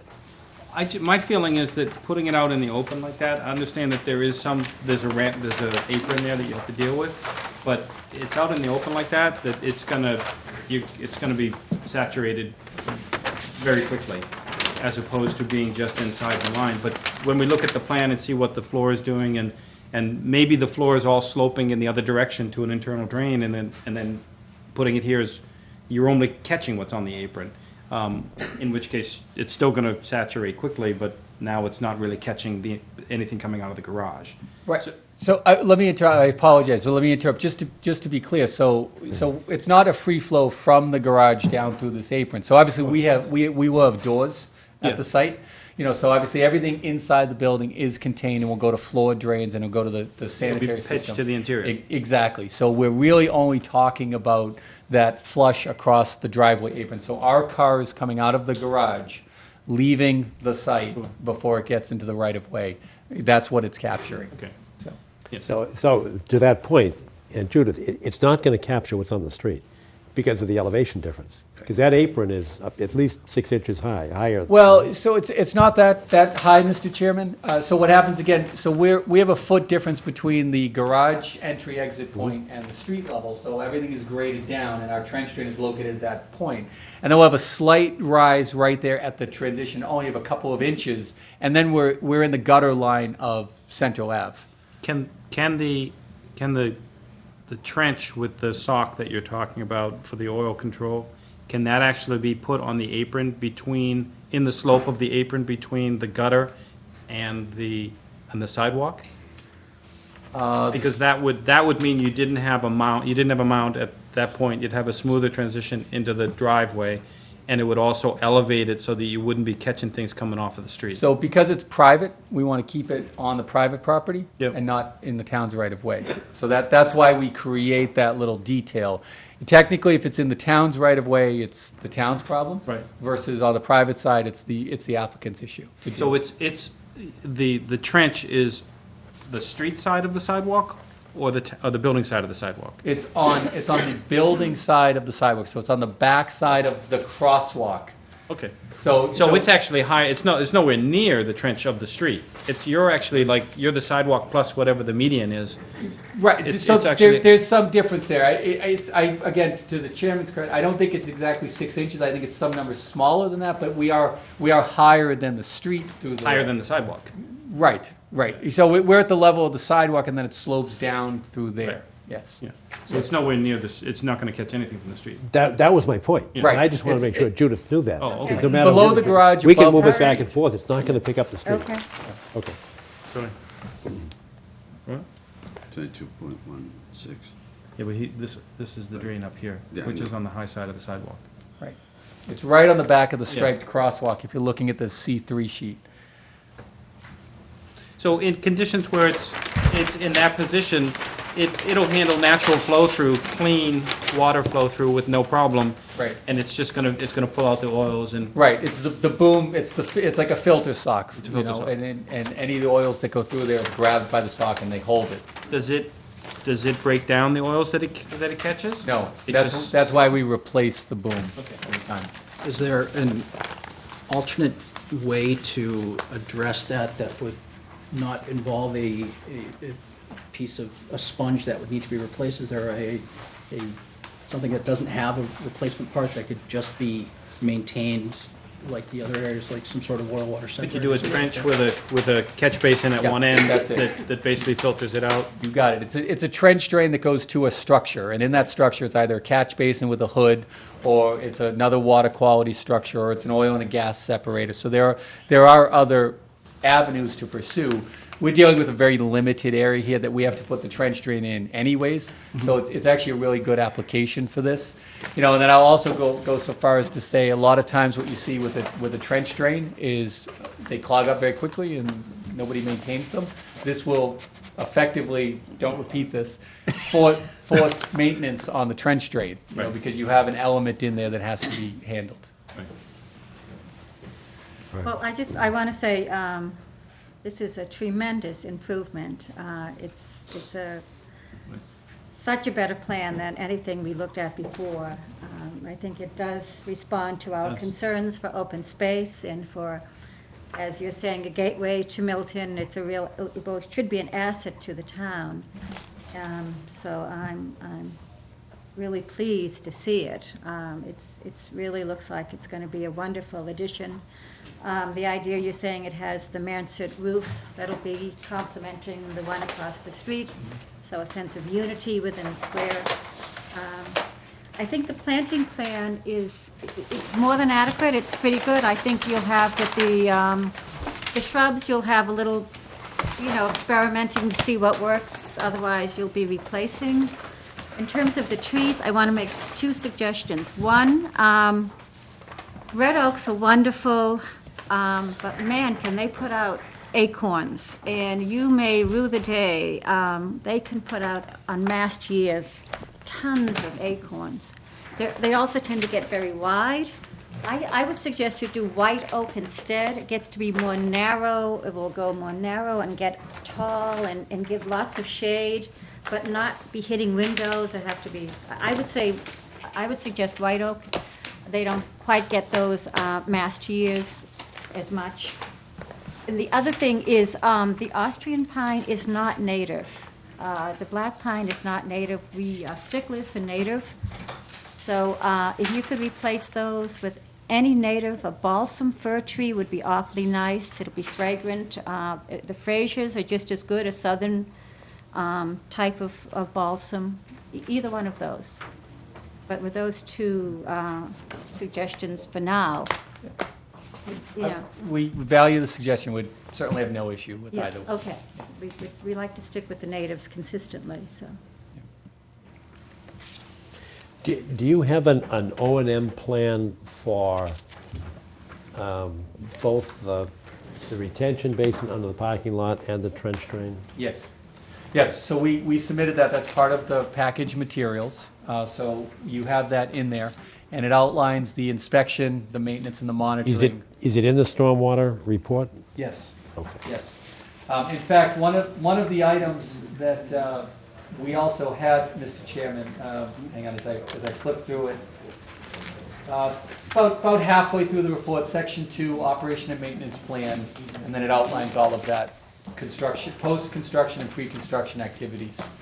And then one of the items I'll just make mention of it, as it relates to the O&M, is prior to making the formal application here to the commission, we also made sure that we reviewed this plan with the town engineer, John Thompson, because we wanted to make sure that what we were proposing for this commission to review, the town was comfortable in recommending for approval to this condition.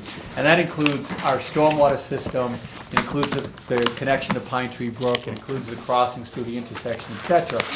But it also included, he had some commentary regarding the operation and maintenance plan, which we were able to address for him to make sure that the applicant understood that all of the stormwater systems here, both on the property and off the property, specifically the pipe, are his sole responsibility and not the town's to maintain, clean, and so forth.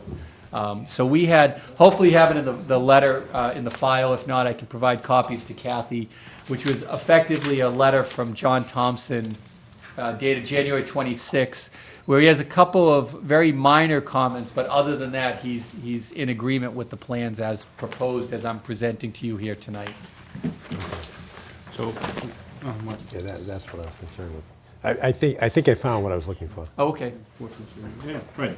So this isn't annually, this is 4 times a year. We're talking about the trench drain, that's, Yeah. The trench drain? Yeah. It talks about 4 times per year for the first 3 years and then twice yearly afterwards. But it needs to be modified based on what you find. I mean, if you find it's super saturated, then it needs, or it could go the other way too. And that's true of all stormwater systems. Sure. That's why you look at them as frequently as you can, typically the first year or two, and then you adjust based on what you've found. Yes. So, when we talked about when we talked about the demolition portion of the work, we got into discussions about the retention pond and lining that, and the flow of water through that wasn't getting into the ground around the tanks. I didn't see in this proposal anything about the controls involved with the removal of the tanks. Is there something is that in here? Because we're talking about that being part of this scope now, where that isn't part of the demolition scope. So we don't have a specific plan outlining scope relative to the removal of those tanks. Okay. All right, so I'll address that. So that's not in the application here. What we included is the carryover from the previous application, because we had a stormwater holding basin. Yep. And that stormwater holding basin is effectively over the area where those Right. tanks are. And that was all approved as part of the demolition package? Yes, it was. And that's all good? Yes, it was. I'm just wondering whether because the removal of the tanks is now part of this plan, I don't see anything in here about that. Where is that? I mean, is that coming, or? So we didn't submit it because what's going to happen is the removal of the tanks will have to follow their own protocols, okay, which will be outside of the scope of this room. And because of their location, I mean, they're right at the intersection of the roadway, we don't have the ability to put in a downstream basin necessarily. But if we look at it logically as to what we're talking about, it's a vertical cut into grade. So long as we're not storing any materials on the site that have the chance to run down, we're effectively working in a hole. And anything that comes out of that hole can't be stored on site. It has to be hauled off and go to the controlled landfills, whether it be the tank, the oils, the sands, the soils underneath. So the process itself will be controlled under the state regulations to remove that. But I didn't feel it was warranted to provide a remedial action plan under this application for the removal of those tanks.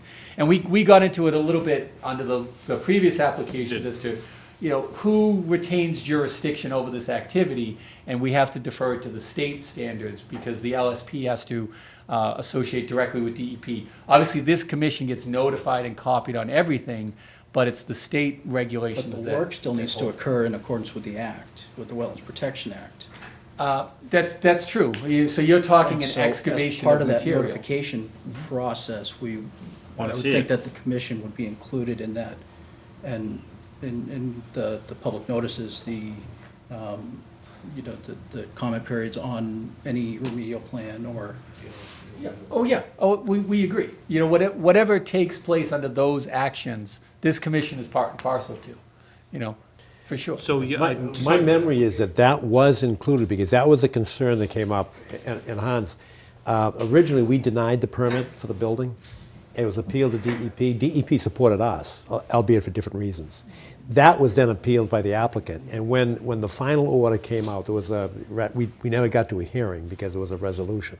Mm-hmm. But the DEP then issued a superseding order at the first appellate level, and they asked us for comments. And part of those comments were that I thought that we would be included on notification. Oh, for sure. That the tank removals, would be in compliance with the state regs, and that we would be included as the notification side of it as well. I think that we just want to make sure there's a clear understanding of where the tank removal will sit in the sequence of demolition when the assessment It's is. phase 2.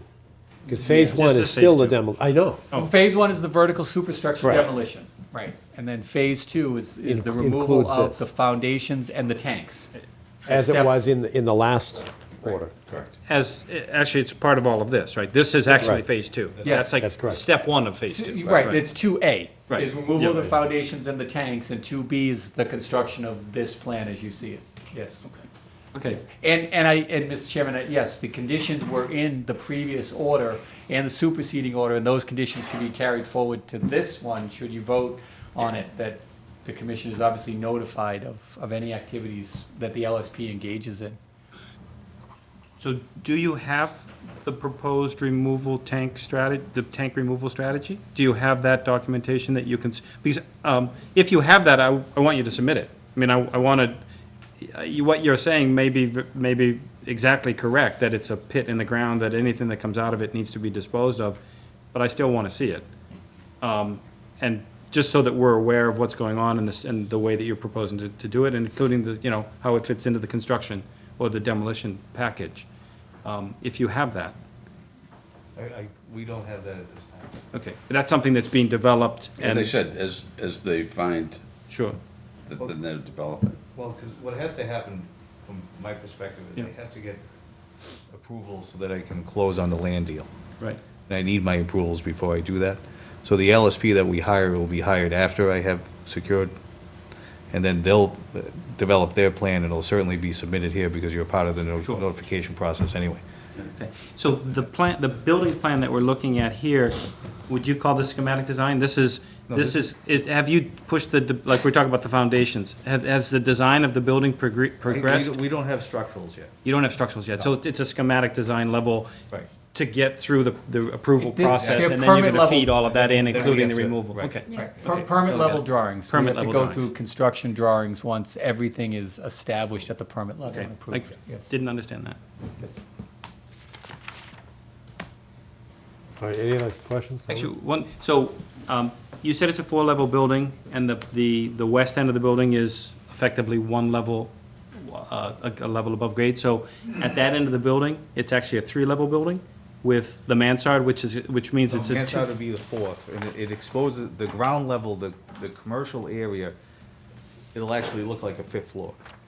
So, when 'Cause it's the fifth floor topography. on Central, it's Right. 4 floors on Elliott. Exactly, because of the topography. Right, yeah, exactly. But it's actually technically not a story, you know. Right, it's not so when we're looking at the Elliott Street end of the building, it appears to be a three-story building with a one-level mansard. That's right, Okay, exactly right. yeah.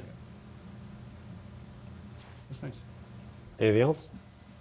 So we have as special conditions, at a minimum, foundation plans to be submitted to the Milton Conservation Commission for approval. The O&M plan, I'm okay with. It may need to be revised if you revise the trench plan. But as it stands, it seems to be appropriate. On the tank removal, then we will carry forward the conditions that were included in the superseding order by DEP on the previous project, which did include that licensed site professional would monitor and supervise and approve the tank removal, and that the MCC would get notification. Okay? Others? I mean, you know. Conditions? Conditions, yeah. We have our regular, Yeah, boilerplate. like, I'd like to see the inclusion of what I would call a landmark or a specimen tree Okay? on the site. Well, that's the last piece I'd like to talk about, is the, Okay. try to Sure. satisfy the enforcement order. Yeah. Since And, we have an and opportunity. understanding, it sounds like we're trying to vote, so understanding that, I have no problem with that being a condition in terms of something that's Of being what being a developed. condition? The agreement that we're going to incorporate a specimen tree on the site, and what that is and where it goes, is something that can be a condition. So before you get into that, I do have one other question. Is there going to be any effort, once you expose the building of existing discharges that are present in the building that may need to be closed out, or voids that where, under the original building construction, where the regulations might not have allowed for a straight pipe discharge going to, is there going to be any effort to identify and close out any of those that? So we think we've severed a lot of the existing building Untap them connections already. that are out there now. So if there are any additional ones, we have no intention of reusing them, so we would cut and cap those. These are all new, clean connections that are serviceable, and we all know where everything is, Okay. quite frankly. That was, yeah, thank you. Anything else? On the enforcement order, I don't have it at the front of my memory here as to what it was. It was fairly significant. I know there was one large tree. Are you talking about incorporating all? Because we tried to keep it separate and have the landscape plan, which seems to be appropriate, rise or fall on its own merits. And then Right. the enforcement order, I think we had contemplated some other location. Yeah, we contemplated some other location, but we discussed and contemplated other locations in town that we could do it. But as I look at this, and I look at the area between the building and Elliott Street, to me, that looks like Maybe conducive. it might be perfect, for a specimen tree. Because before there was a lot less room there. Right, and Oh, sure. the additional, the 34% So now it might work. of open space. Yep. And the scale of that tree, I think, is something we can talk about in terms of what can be moved or what, and does it need to be full-grown now? No, it doesn't need to be full-grown now, but the scale of that tree, the idea that we're planting something here with the tree that was removed, this is where it was. I like the fact that this building is shifted to central, and it leaves a lot more planting on the Elliott residential end. I think that's gonna be fantastic. Mr. Conley, did you say you wanted to address this issue? We might as well, if we can Yeah. do it on site and try to satisfy it. I have the enforcement order, the original specs, to me, they're onerous. I'd like you to, if we. Do you have them there? I do. If we Okay. could reconsider those, incorporate something here, would be great. Sure. We had 6 trees total. There was 3 hackberry trees at 6-inch, 2 red oaks at 6-inch, and then the black cherry was a 12-inch. Right. And actually, the 12-inch is the one that is not very feasible Sure. from our research on it, so. I think we have the red oaks there, but I think we had called out 5-inch instead of 6-inch. I'd rather go with the white oaks, like you said, Judith. No problem with that at all. None of those trees, to me, I don't recall what it was, but assuming that's the scope. I took it off today, yeah. Yeah, but it's the kind of the legacy. Something like a beach. Yeah, I'm looking for something that's What gonna, about black oak? It was- Do we wanna it try to was a find- black oak. Do we want to try to find the biggest black oak that can be planted? And they can plant some pretty big trees now. Sure can. If it's only one, you see them, those enormous buckets that they do. They Right. can move a pretty big tree. If we got one black oak right, and, the They can biggest move it, but will it viable- survive? Right. Well, Right. assuming They know it how to do it. would. It's very expensive. Yeah, it's very expensive. these are hydraulic, it's called a hydraulic Yeah, spade, yeah. and it's Is that what pretty we're- impressive equipment. Yeah, and they're big trees that they can move But, nowadays. so we're talking, we're talking about 2 things here. One is the size of the tree, which you've expressed a concern in moving a tree that size. My bigger concern is the species, and that we're planting a tree that is gonna be a noteworthy tree, and kind of, we're trying to make homage to the fact that the tree that was there. And if it needs to be slightly smaller to be more survivable, To make it work, then, right. then that's what it needs to be, but we need to agree on what that tree is. And none of the trees that were on that list that you just talked about, to me, are that tree. Those are all, they're kind of common, You'd like to see a specimen tree. Yeah, or exactly. Something I along mean, the black lines of a oaks you do specimen. see in Milton, they're not common, you don't see a lot of them, but we find them every now and then, on a sidewalk. There's a couple at Town Farm, not many. right.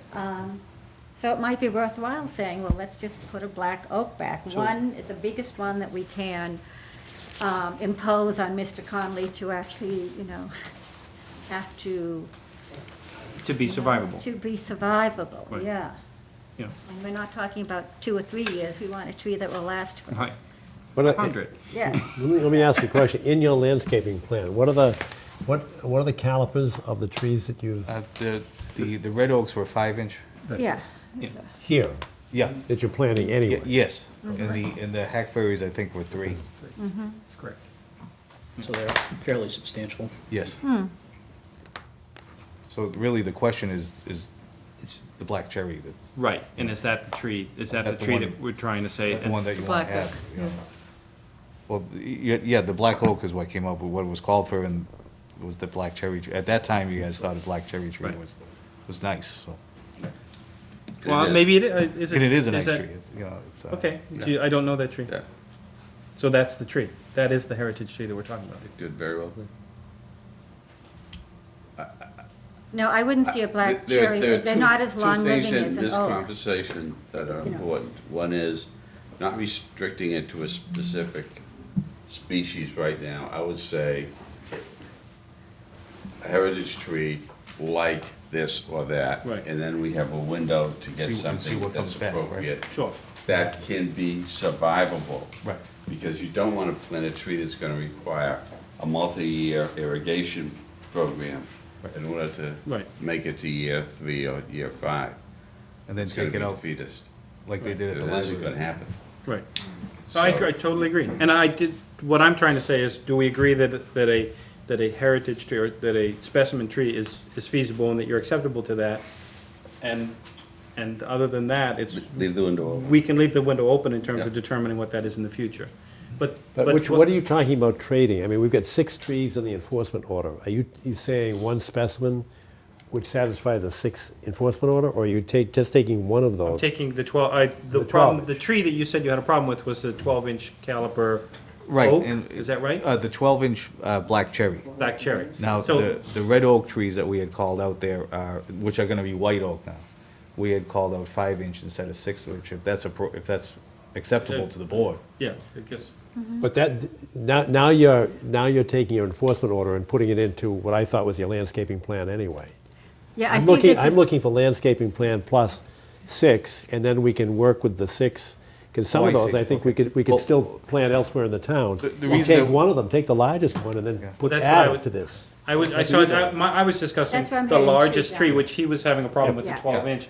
Let's take that, and if we can incorporate that as what I'm calling a heritage Yes. tree on the site, Add it to this. that add it to that, and I that agree. that satisfies my need for having a notable tree on site, as well as the site looks like it'll accommodate it. Yeah, I agree. And it gets rid of that portion of the, The 2 red oaks and the 3 hackberries were in response to the enforcement order. That's why we picked those. That's what Phil was talking about at the beginning of the presentation. I wanted to incorporate as much as I could into it. Oh, I looked at this as your landscaping plan for the project. I thought it was pretty good. I did Now too. you're That's what I trying to did fold in the enforcement Yeah, I part saw- too. I It wouldn't Wait a- hurt if he did. No, I think we But that see was my this- approach, I mean, it is what it is. Two different I must have been issues. asleep. Yeah. Well, I think we see this as separate. This is a Okay. good planting plan. I think I could approve this whole thing tonight, that's fine. Great. The enforcement order is separate. It And is, do but I you think agree- that's a good adjust it. idea. We but can do you, adjust it. but if, with the addition of the larger, the 12-inch tree as a specimen tree here, Yeah, that removes that from the enforcement order. I agree. Correct. I We agree can add with that. one of those trees, and I think it should be a black oak. Why not? Okay. Why not? We don't plant many at all. We should plant more. We've been How talking big do you about think you this, could right? transplant it? Yeah. And I don't know, Phil, if you know this. Yeah, I think you'll have to give us a little bit of latitude here to find out what's available to us. You know, as I was referring to see how big it exists and whether we can transplant it. So, A tree of that size would have to be basically dug and planted On the same, like in one trip. right, so it's a matter of Exactly. finding One one day. that needs to be transplanted, which is what we had issue with before under the previous apps, is getting our hands on the material of this size. So, you know, I think obviously if Steve's in favor of it, you know, we agree to the condition to go on the hunt to find what Sure, we yeah, can absolutely. and report that back to you and find something that's Sounds great. amenable This is to what you we can guys. produce and see what you. Okay. Right, right. Exactly. What we can put our hands on and realistically put out there, and then you can obviously make that All right, final so as a call. concept, what we're trading here is the largest tree, the 12-inch tree on the enforcement order. Right. And then taking that at some reduced survivable size and putting it onto this plan. And we're looking for a black oak. Right, survivable, available Yes, species. yeah, You know, we have to exactly. check multiple boxes, so. What's a second option if the black oak is, you know, because I remember initially when from previous plans, I know that black oaks were not readily available. I don't know, I'd have to do research. I remember looking into it when it was, I remember we put together a list of what we called heritage trees. I thought think you we could had. find a black oak. Sure you could. What about the old beech trees, like at the public library? No, that's not native, not why I native, put it that's up. copper, that's, You had hazelnut, beech, you had a How whole could it bunch not of be things. native? It was at the Milton Library for 400 it years. was introduced in the 1870s. Oh, a newcomer. Yeah, a newcomer. All right. So we'll leave the We'll little have to flexible get- window. We'll look We have the towards it and general report concept. back to you. Yeah. Right, yeah, I think we have a principle and Yeah. We concept. can move yeah. ahead with this, right, and have the enforcement order to be dealt with, or do we have to vote on the enforcement order first? What's the procedure? No, we can go We with don't an have to vote on the agreement on. enforcement order, but what I the think we have an enforcement order agreement in was. principle that we'll see if we can trade that 12-inch on the enforcement order at some reduced size and Right. some, Right. And then there's Nice kind others of on the enforcement order that we have to deal with for another location, correct? yes, Yeah. Yes. yes, Okay, Parks, playgrounds, yeah. yeah. right. So with that, and that's an added, so we talked about moving the tank removal terms and conditions from the superseding order into this project. There was no Yeah. tank removal conditions. Yes, there was, on the superseding Yes. order. Not us, we denied The it. We DEP's didn't, superseding. oh, we didn't, order. oh, okay, I'm sorry. The DEP. DEP then, they affirmed our denial, but for different reasons. That was then appealed by the applicant, and at the first appellate level, the case was settled, and a superseding order did issue By them, by DEP. by DEP. Yes. Allowing the project to go forward. Okay, but we never reviewed those conditions for the tank removal. We don't have that right. Authority. It's, They supersede. it's a superseding order. Yeah. That's at the state level. Okay. So, So they those were are still- courteous enough to That- ask us, what do you That think? order's still in effect, though, correct? That is correct. Yeah. Okay, so it just carries into the conditions here. Right, but this is a different proposal and it's a different plan. But from the tank removal perspective, I think it's appropriate that we use their terms and conditions. Sure. One of which was to keep us in the loop for notification. All right, so with those, and plus our regular boilerplate, you know what I mean by that. Okay.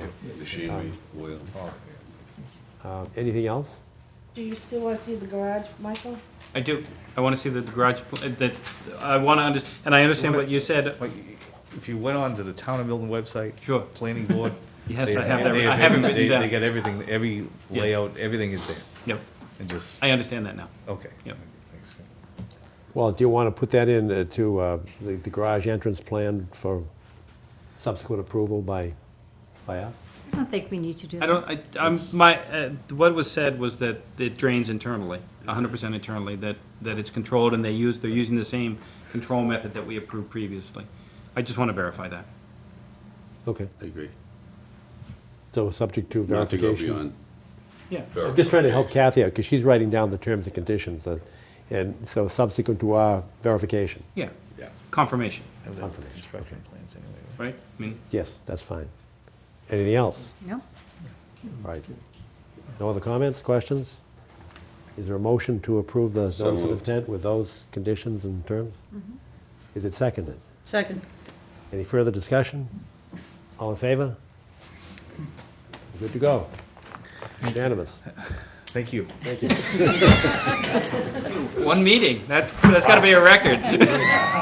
The planning board is two, so.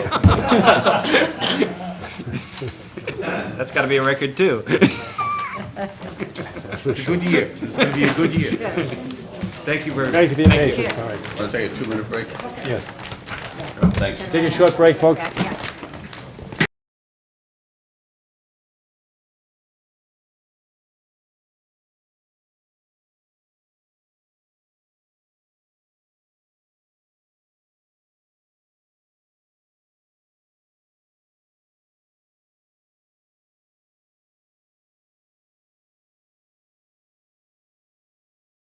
Number 3, request for determination of applicability, 75 Edge Hill Road, that's the Cunningham Park. Good evening, and welcome. And thank you for your patience.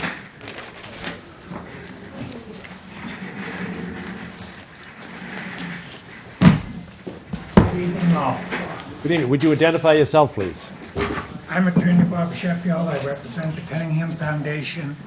To my left is Bruce Alexander. He is chairman of the Board of Trustees of Cunningham Foundation.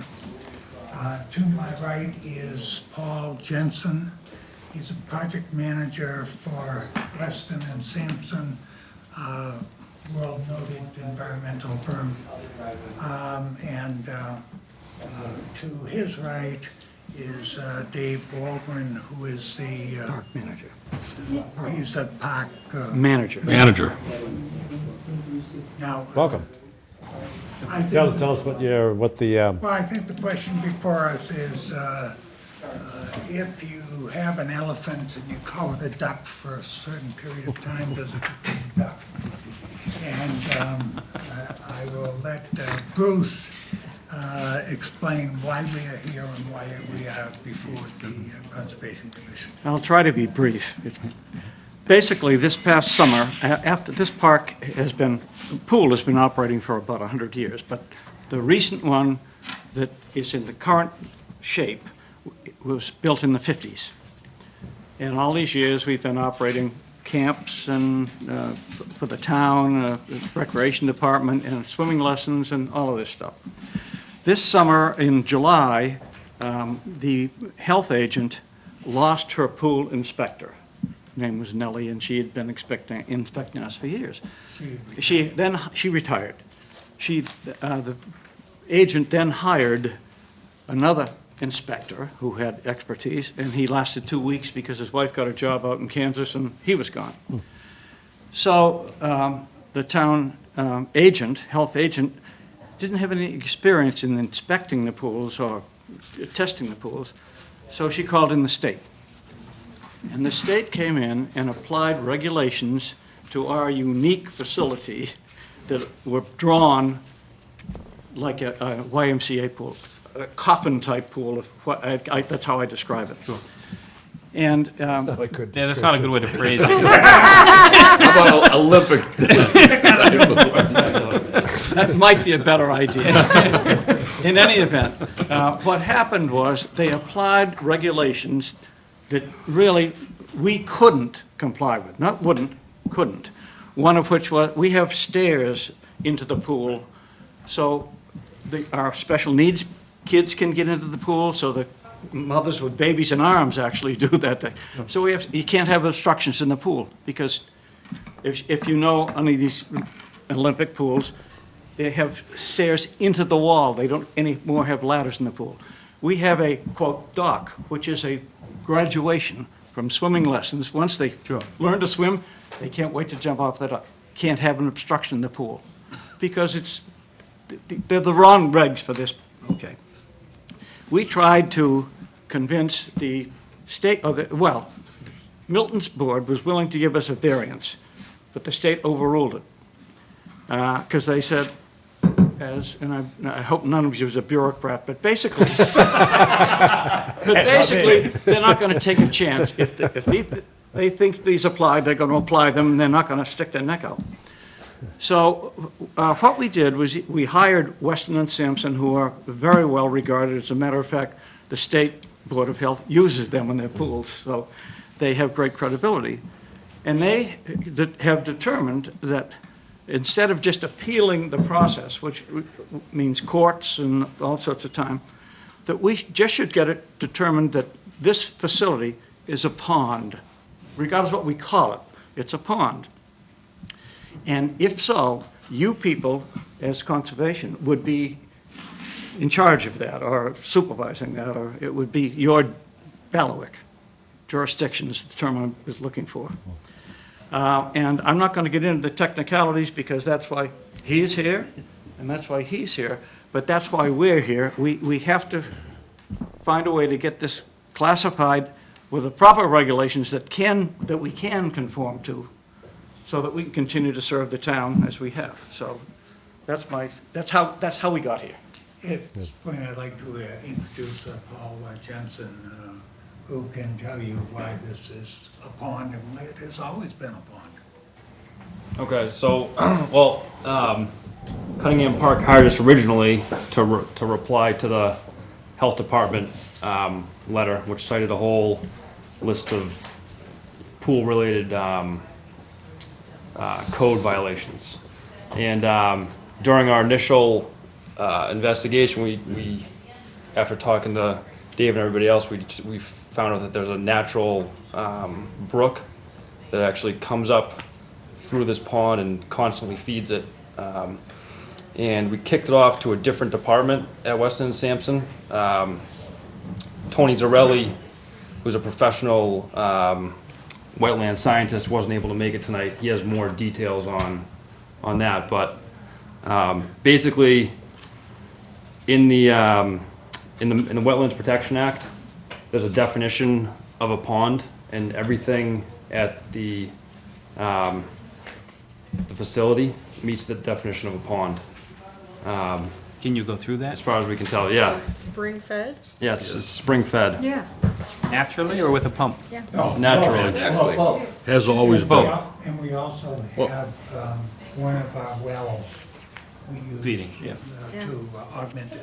So there's two codes. One's the pool code, 105 CMR 435, which states that, you know, you can't have a dock. You need to have skimmers. And this pool doesn't have skimmers. It has a dock. It has, and those were considered violations by the health department.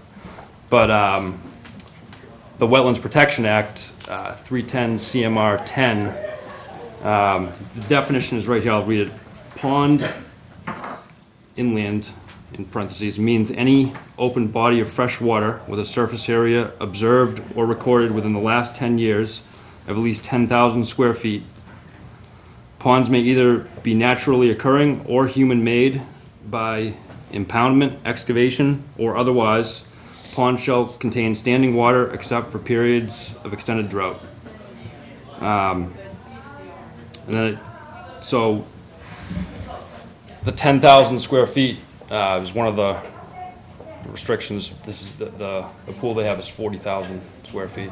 And it's obviously. The pond we have is 40,000. Yeah. It's obviously. Facility is a better term. Yeah. It's obviously been human-made, which it says a pond can be human-made. And it shall contain standing water except in periods of drought. And that brook constantly feeds it.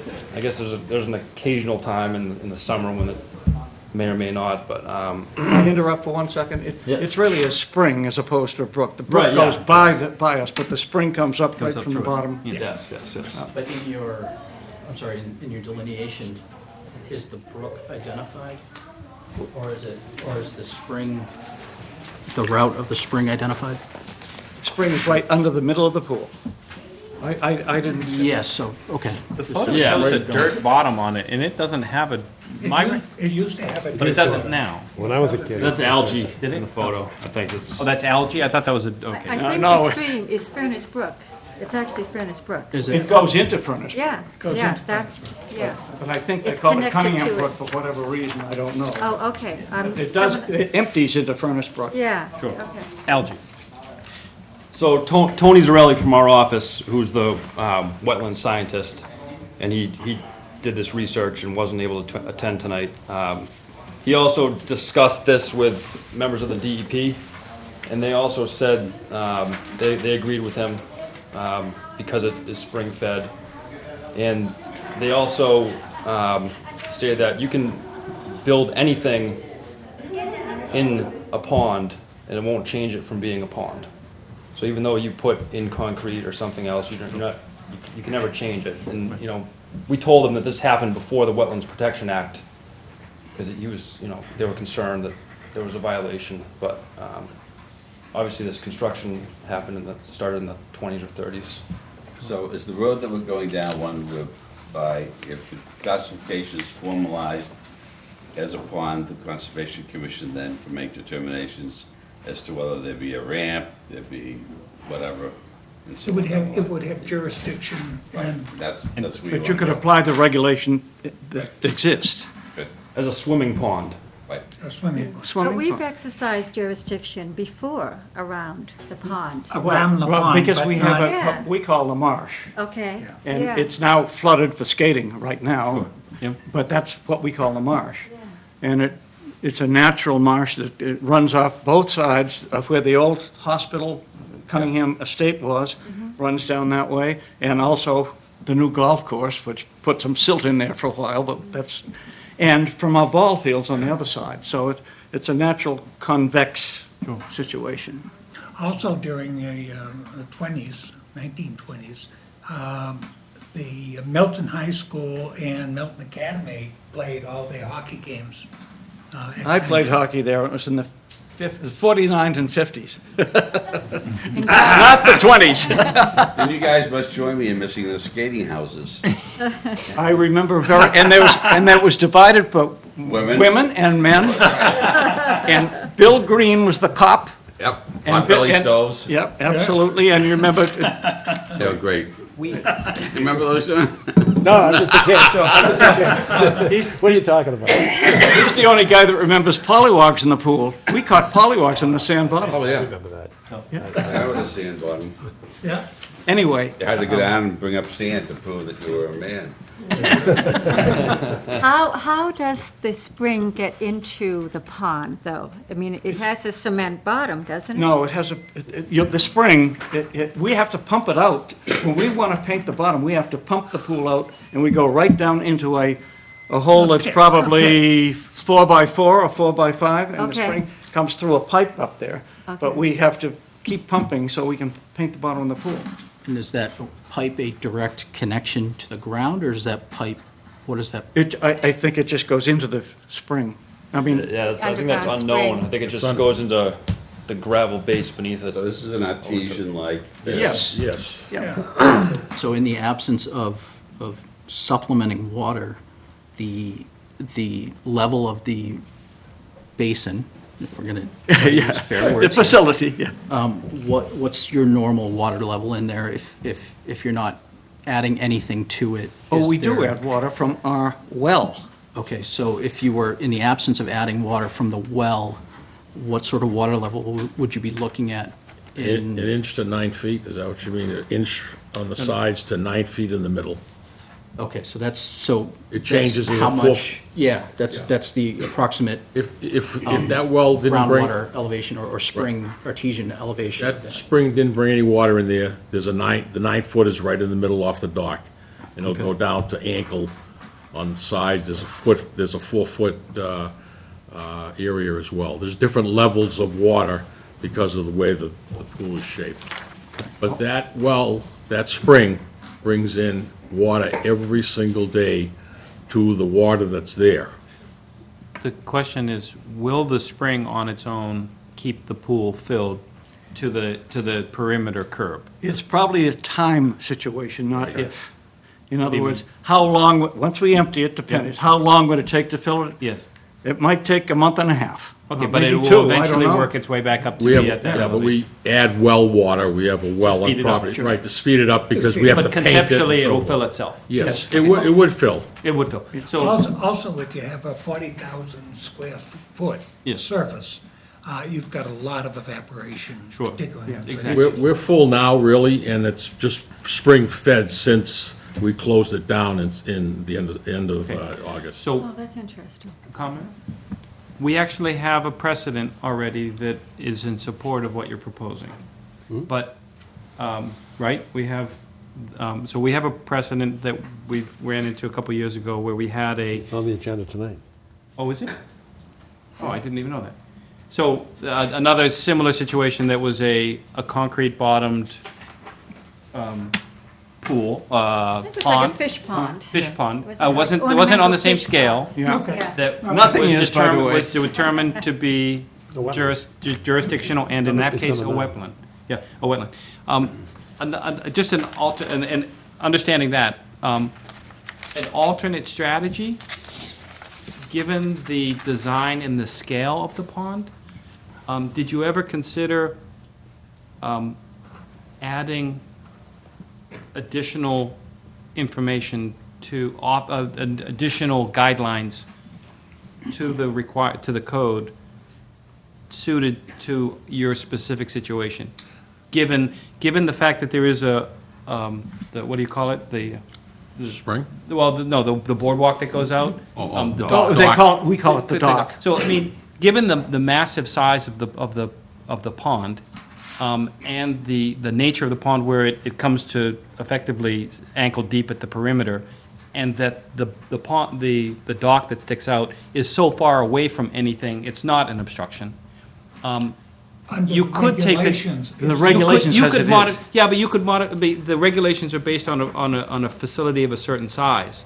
But given the large size of the pond, I think it might be a viable alternative to say, to introduce new regulations that satisfy your needs because of the size, that redefine what your requirements are, as opposed. When we went to the health, Yeah. it was at the state level, we were told that,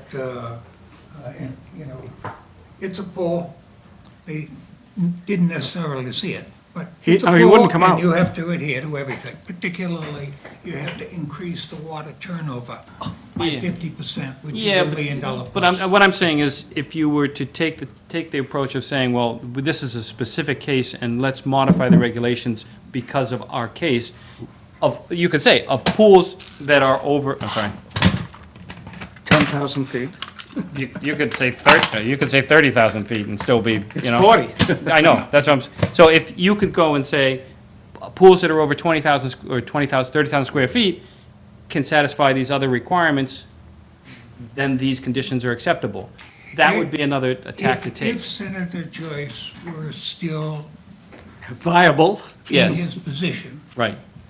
that probably would have been a very, very good alternative, and it probably would have gone through the legislature without any problem whatsoever. So what's the health standard that this is going to be held to? Should it be classified as The- a pond? Does that mean it doesn't, the health? Two different It's a good health question. standards. One is the visibility and the clarity of the water, and there is a test which is certain size disc located Secchi disc? 4 feet Yep. is visible, et cetera, and that checks out the clarity of the water. And then there's also bacteria. Bacteria count, yeah. And the bacteria is done, it's checked actually 4 times a day. And every 6 weeks, I believe. 3 weeks. 3 weeks, it's sent out to an independent laboratory who then give the results to the Board of Health. And what standards are you being alleviated from by, The biggest one? not just the biggest one, but? Well, I'm going to to know start with the what biggest one, what is the- turning over the water, turning over Okay. 1.5 gallons. It used to be 8 hours they were telling us to. That has just changed to 6 hours. But these are regs for So for We're a unique. different construction. yeah, So- we're unique, but In this case, this wouldn't apply at all, correct? The turnover. if you have jurisdiction, no. Read the regs on the. Yeah, well, the pool code's in 105 CMR 435, and I believe right now it's an 8-hour turnover. But I think it's going to 6. It is. And then the other requirement is skimming. There's requirements on inlet sizes, main drain sizes, pipe sizes. To make this pool compliant with that code would require almost a complete demolition of the pool. So, Do the current regs have any stipulation about volume or size? no. It's irrelevant, as far as they're concerned. Yep. So are there any aspects of the regs that, for, again, the monitoring health or, purposes that we would want to retain as standards to monitor that Two aren't, things. that aren't carried So the- under I the think standard? the next step is if you do a determination that we are subject to the wetland requirements, that we have to come back with a notice of intent. And in the notice of intent. Set the guidelines. You'd be able to put in those, conditions, et cetera. And one of them definitely would be the bacterial as administered by the Board of Health. The clarity of the water. You wouldn't go item by item, But, for example, anything that is in the regs that appears doable, and we want to do it. But you know, those are should the be old retained. regs, those are the pool regs. If we are under the pond regs, They're different. they're very Yeah. different, and we would still want to, all we care about is safety. Right, that's, Yeah, That's that's all we what, care, that's what it comes safety back and to. clarity, Right. and Exactly. so, anything I would doubt, you've all probably seen the pool. I would be surprised if you hadn't, if anybody hadn't. But the normal pool has 1 lifeguard station, we have 4, Right. and 3 lifeguards in the water. Yeah. I mean, it's not wood, but we've never had an accident. Bad thing to say, but we never have. But we're very careful, if we think on a very hot 2 or 3 days, too much suntan oil gets in the pool, gets a little cloudy, we close it. We don't wait for somebody to close it, we close it. They also, it's very interesting, we have perfect water as far as coliform, it's nothing. But our chlorine count can get high at the point of entrance. But with a pool this size, instead of testing right where the chlorine comes in from the filters, we should do 4 corners and take an average. Because the pool is so huge. Right. So if it's 5, which is higher than they like you to have, they like it to be at 3, and the other corner it might be 1. But it circulates and water comes in from more than one place into the pool. Well, it seems from this conversation that not just the Cunningham Foundation, but the community would be far better served in the presence of these regulations with the pool becoming a pond and falling under the jurisdiction of the Conservation Commission. And we have no axe to grind. We agree with you So, totally. Mr. Chairman, I move accordingly, a motion to that effect. Well, this is a request for determination of applicability. So we could issue a positive response on that, and then invite, as Bob suggested, a notice of intent. Agreed. In that case, we could impose the same conditions that are imposed That are by the doable, Board of yeah. Health, that are doable. Right. And your concern and our concern is that the safety of the public is paramount. Yep. And so that we'd want certainly the same state standards for coliform bacteria, et cetera. Well, there's another thing. We do it once every 3 weeks to an independent lab. We'd be very happy to do it once a week if that made you happier. And we'd use an independent lab as opposed to the Board of Health. We'd just bring in somebody who has no axe to grind whatsoever. If that would be, I'm concerned that we might end up with a turf war here if we try to get both people in there, but that's just my Sure. All right, well, yeah, Well, I think the fact that it's spring-fed exclusively could be, even though it's augmented with, again, underground water, which we also supervise as it comes to the surface. And we have exerted jurisdiction before as a wetland around it, so it's nothing we're jumping into at all. It's always been a little somewhat, So, No, yeah. what we did before, and I hope you're still, Dave, you could probably tell us this, but the order that we issued, it's probably 7 or 8 years ago now, was that when you discharge at the end of the year, Yes. that you wait We do. to allow the evaporation, is it Yes. bromide or chlorine? Chlorine. It's a week. Chlorine. It's a week. So it's evaporated before it goes into Cunningham Brook. Yes. Because we didn't want that discharged, and that was the order that you're referring That's to. right. Right. We do it all the time. yeah. Yes, we do. So I think there is precedent that, we have exercised jurisdiction over actually the pond, because we regulated the discharge at the end of the season. So I feel pretty comfortable, but I think that the order, the sequencing, is to issue a positive determination of applicability, and then invite a notice of intent, and then we can respond with the appropriate regs that ensure the public safety. Fine. So what would the notice of intent be filed for? For just how to regulate the water. Operating procedures. Operated as a, Wetland. Now that they're operating clearly within our jurisdiction, any activity within our jurisdiction needs For to example, if be. we were going to construct a new filter house, which we might at some point, we would have to get your permission as to where we Right. did it and how we did it. And Correct. Right. we understand that you'll have jurisdiction. That means you're going to have some regulation. We're happy as long as we can operate for the town of Milton. It's as simple as that.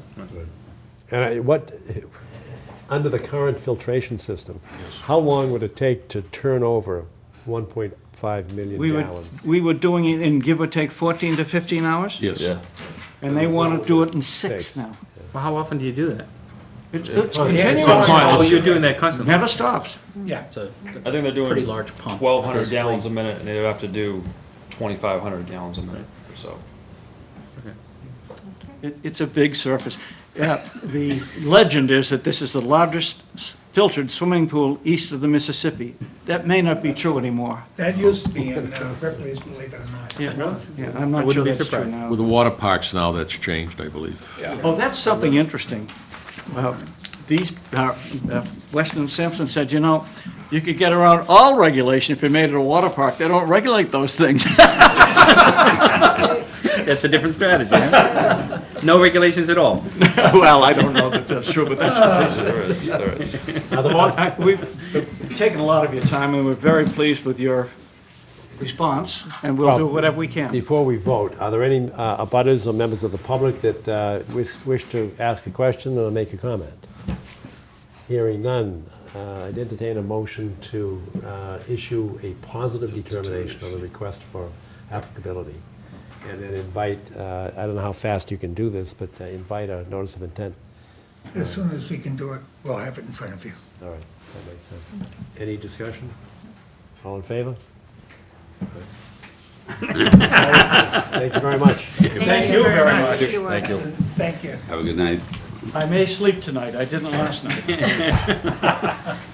Not that scary. It would be a disaster. It would be a if we were- disaster. I think we'd be run out of town on a rail.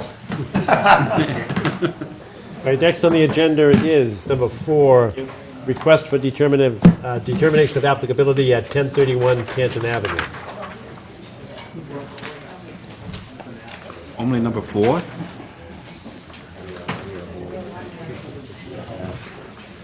Good thing is it's Valentine's Day. Yeah, I got a trial starting.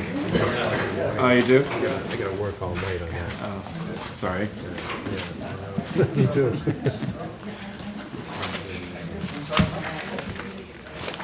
Hey, good evening. Could you introduce yourselves, please? Evening, Commissioners, Mr. Chairman. I am Joseph Kennard of Joseph Kennard Architects. This is Risa Myers, who works with me as well. We're representing the homeowner, the Fellers, and the applicant, Evan Fellers, the request for determination. The property that they own has wetlands on it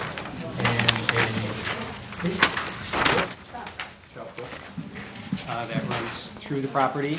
We hired a wetland scientist to flag the line of the wetlands and the line of the brook. And then we had a civil engineer draw on the plans that you have, the 100-foot and the 200-foot setbacks from that.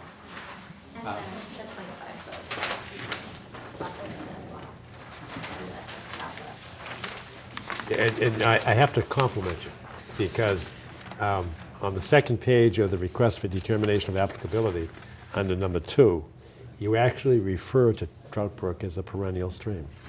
And you can't believe, I mean, people will call the Atlantic Ocean an intermittent stream. Everybody calls everything intermittent, so to see it actually in print is a pleasure. Thank you.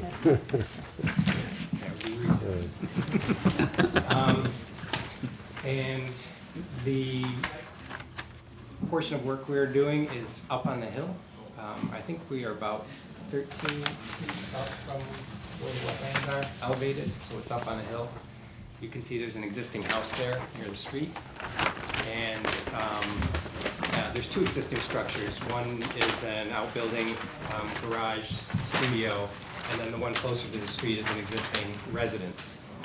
We're proposing to demolish the residence and build a new residence pretty much right over the same footprint. You can see both of those footprints, the existing and the proposed, on the civil plan. So we're well outside of the 200-foot wetlands requirement there. Can I ask you, on the wetland lines, I'm trying to figure out the difference between the A line and the B line. There's a code down on the, I think, over on your right, up here. One is the line of the trout brook, and one is the line of the wetlands.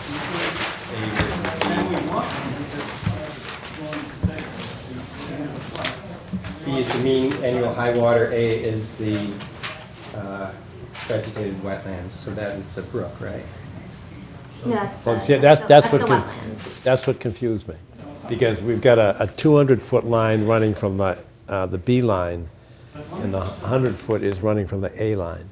Yeah, so the B line is the line of the brook, and the A line is the wetlands. Okay. So the mean annual high water is top of bank? Yes. Yeah.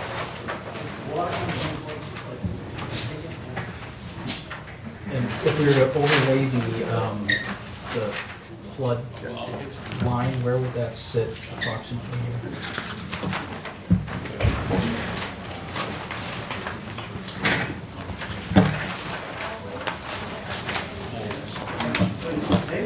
Let's see.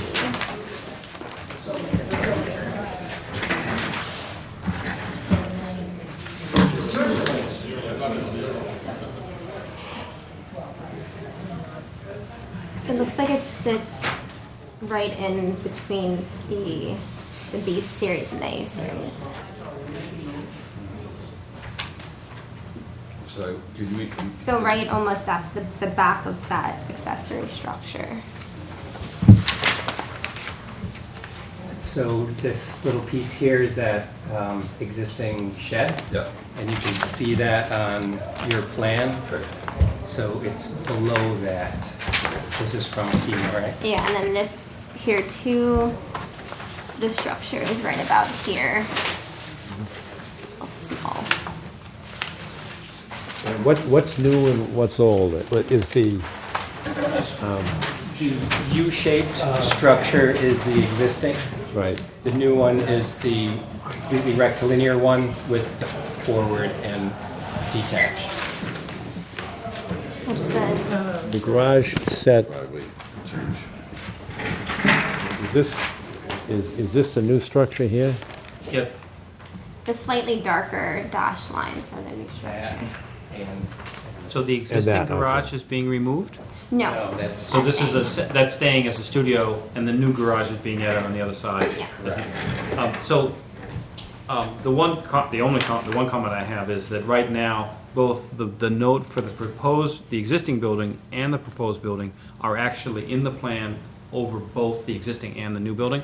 So it's really confusing for someone who doesn't know what they're looking at.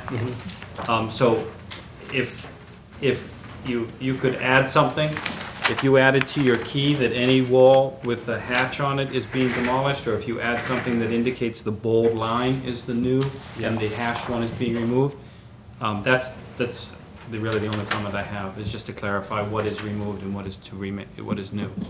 What's the net difference in square feet between the existing and the proposed? Is the existing Looks substantial. 5,000? Yeah, the existing is between 4,000 and 5,000, and the proposed, A reduction. yeah, About 3,000. is about 3,000. So Thank you. in terms of, there's, again, going back to your point about the little bit of confusion, it shows the proposed driveway, proposed walk, and relative to the existing structure. Do you anticipate any grading to occur or are you just going to hope to utilize the existing grade for the new structure? I mean, does this account for the possibility that you may have to do any earthwork in order to build a new house? The earthwork, we're trying to make it minimal. You'll see it's kind of on a little bit of a plateau up there. There may be a little bit of cut or fill around it, but we are trying to minimize that completely because there's a lot of plantings around this property that we want to preserve, trees. Okay, and it says a stone patio, is that And it's just tough to see what's what. Yes. Is this, so the building itself it's a U shape in back there? Is that really what we're looking at? Yeah, And there's a stone patio Existing. in the middle of that? Mhm. And that is all gonna remain? No, that's getting removed. So the See stone- where it says proposed patio? Yep. And it's a littler rectangle? So what's, We're reducing that and pulling it uphill. so are you removing the existing stone patio in its entirety? And I don't know, how far does that extend down towards the garage and? You can kind of see it comes right off of the corner of the house where that little round Yep. piece is. That line comes over, and then there's a walk over to the garage. And is that remaining? We may move it slightly, we may use it exactly, we haven't drawn that out. We are lifting the patio, it's bluestone, so we're lifting it up, we're gonna set it aside and then bring it back to create the new patio. But there will be the walk going over to the garage, or what's labeled the garage, it'll be the studio. That entryway is already existing there, and that path is already existing there, so. I think you just, getting at what I was gonna ask is a question, the dotted lines between the proposed building and the garage, that will be connection with, is that what you're saying? No, Or see, is that an open breezeway, or is it nothing? where exactly? Between the, see where the roof peak elevation mark is, if you go to the left of that, follow the dark dotted lines, there are light dotted lines leading to the garage? Oh, yeah, that's part of what's currently kind of a gravel drive right now, and that'd be remaining. Okay, so disregard those dotted lines? The continuation?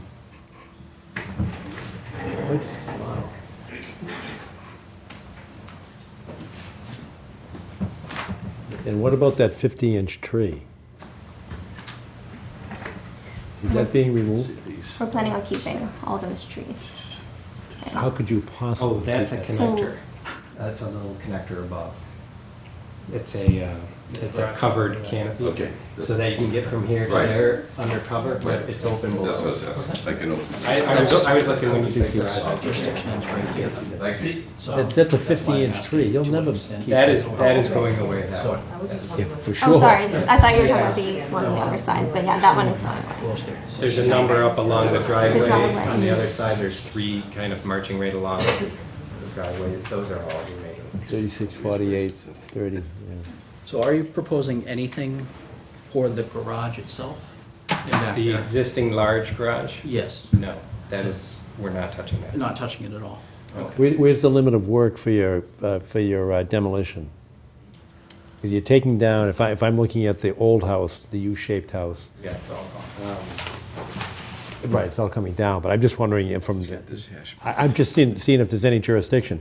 We typically go out and look at the lines, just because if we're approving a line, it's gonna be good for 3 years, so we don't want somebody to come back and say, oh, now we're gonna use that line for something else. So we'd like to take a look at it. But having said that, it appears that you're out of our jurisdiction. Am I wrong? No, that's, to me, it's obvious to me that we're out of that jurisdiction. They had the wetlands. We said you have to get it surveyed so that you can prove that you're out of that, because they had it on their property. So we feel comfortable with that. If we were, I think we'd probably be having a different conversation if we were building where the garage was, or building down the side of this. Right. But we're staying up in the dry portion. Is this existing house, is it purple? Yep. Okay, I know this house. At least on the outside. I've So, seen some of the pictures of the inside. So, purple. is, Purple house. is, There's a lot of Hey, colors. Robin, is the house Yeah, dilapidated? right in the round. Yes, it's a mess. It's In- basically, It's a mess, yes, it needs to be torn down. yes. Okay. Yeah, that's Um, gorgeous. Just in thinking about the graphics on this, if you show all of the new work as a solid bold line and show everything that's being removed as dashed, then it's gonna become really clear. So so like, even now, there's a bunch of you have multiple Ts on the driveway and old driveway, it's all shown in the same dashed line. But if you show everything that's being removed as just a dashed line and everything else as a solid line, using the line weight to control that, it'll read, the whole thing will read a lot better. Because you can just say, well, the dash things are being removed and the solid things are remaining. And then you can play up the line weight to make the house pop and the garage pop. And Totally agree. This is from our civil engineer, we'll communicate that. Yeah. So the house construction would be out of our jurisdiction, but the people who owned this house previously, maybe 20 years ago, they planted incredible trees in back. They have like an arboretum back here. So you're not disturbing any of these trees. They're not necessarily native, they're pretty exotic, but they're amazing trees. Yeah. So it's all And you have- the weeping ones? All different Right, I sorts of remember that. trees, probably Do they 80 have any different, black oaks? That varieties. that garden was documented by the Smithsonian. Yes, It yeah. was. I remember that. It's quite a, It was Yeah. some of the early discussions we had and Yeah. why they bought the property was because of that. And they are keeping that and preserving Okay. that. And that's why we stayed up here. because trees in the back, way in back, we would have to look at if you wanted to take any down, that would be within our jurisdiction. We're Okay. not taking any down. Okay. so the 50-inch tree that's on the side of the new garage, That one is, if you relocated the garage, you could probably save that tree. Is there anything driving? I mean, it's not a particularly it's not a special specimen? tree, no. Isn't that a pine? That Yeah, one? I Yeah, thought and that's special. Right. it's not doing anybody any favors there. Sure.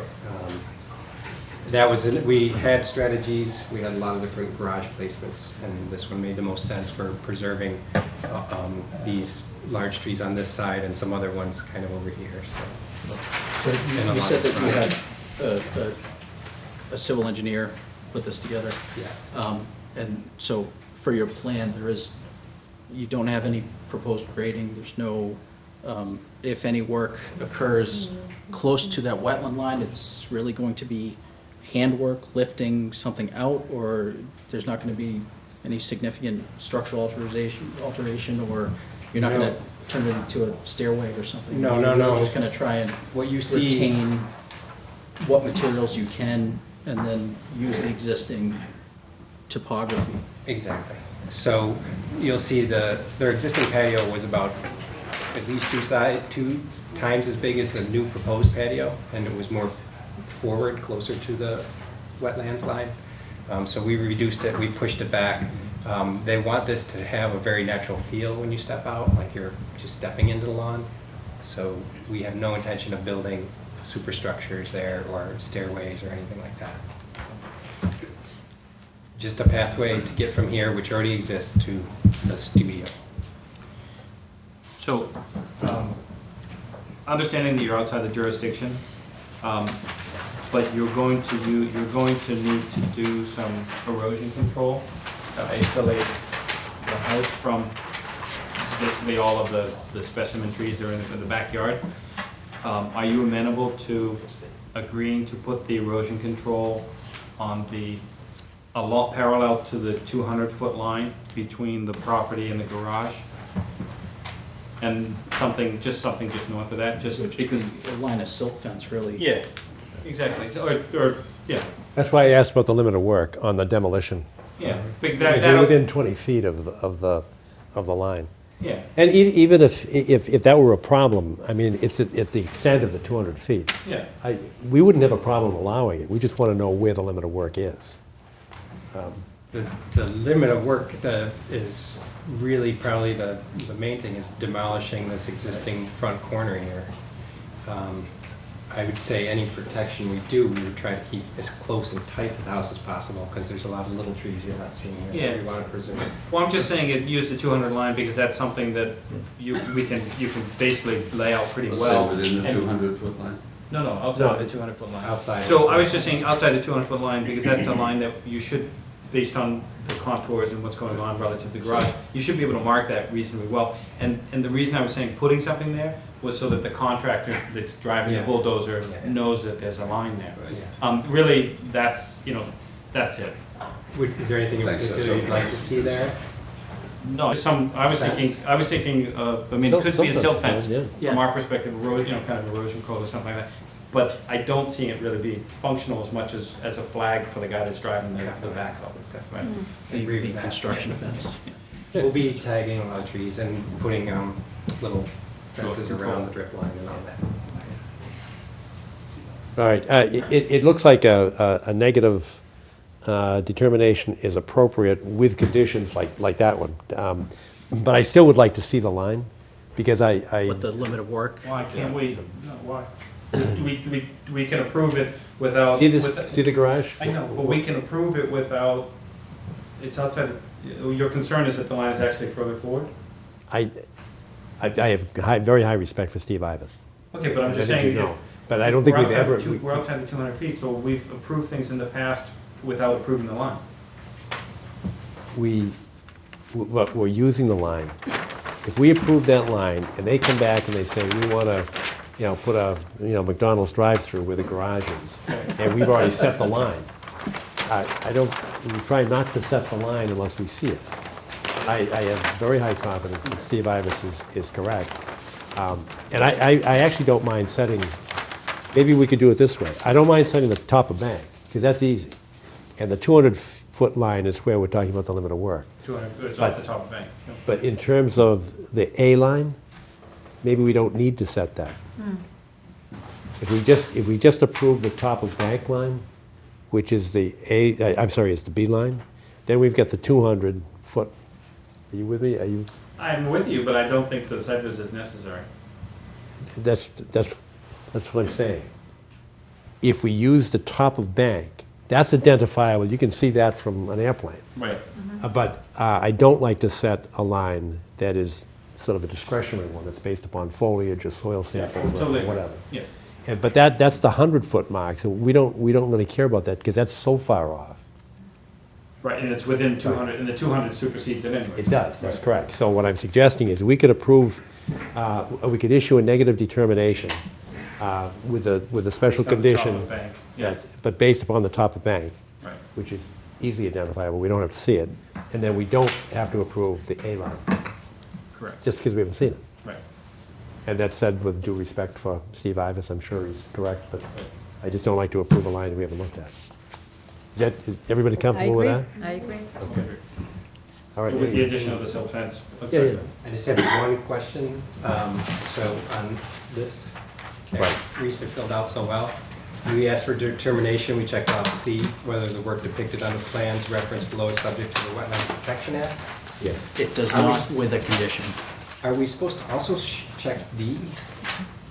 That's okay, it's not really. Is it the same? Yes. So C covers all that, right? Or do we check both? It should have been both, but that's, Yeah, you're right, because we do have a town bylaw as well. Right, So it could be C and D. C and D, we'll, yeah. we'll capture it in the conditions or in the approval. that- Correct. Just that one is state and one is Milton. yeah. And I wasn't sure that you could do both, or you had to pick one. So, are there any comments from abutters? Yes, sir. Come forward and identify yourself, please. We couldn't mention Trout Brook without me being here. Of course.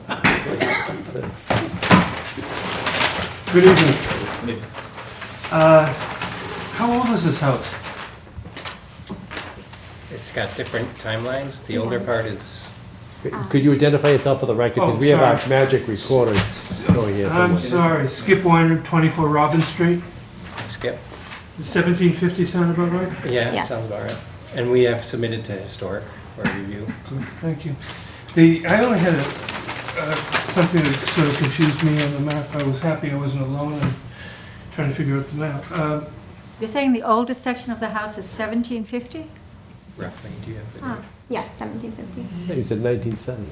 There's so the two wings that come off it are from the 70s. I think 1984, Rasmussen Construction. That's my recollection, I'm not positive.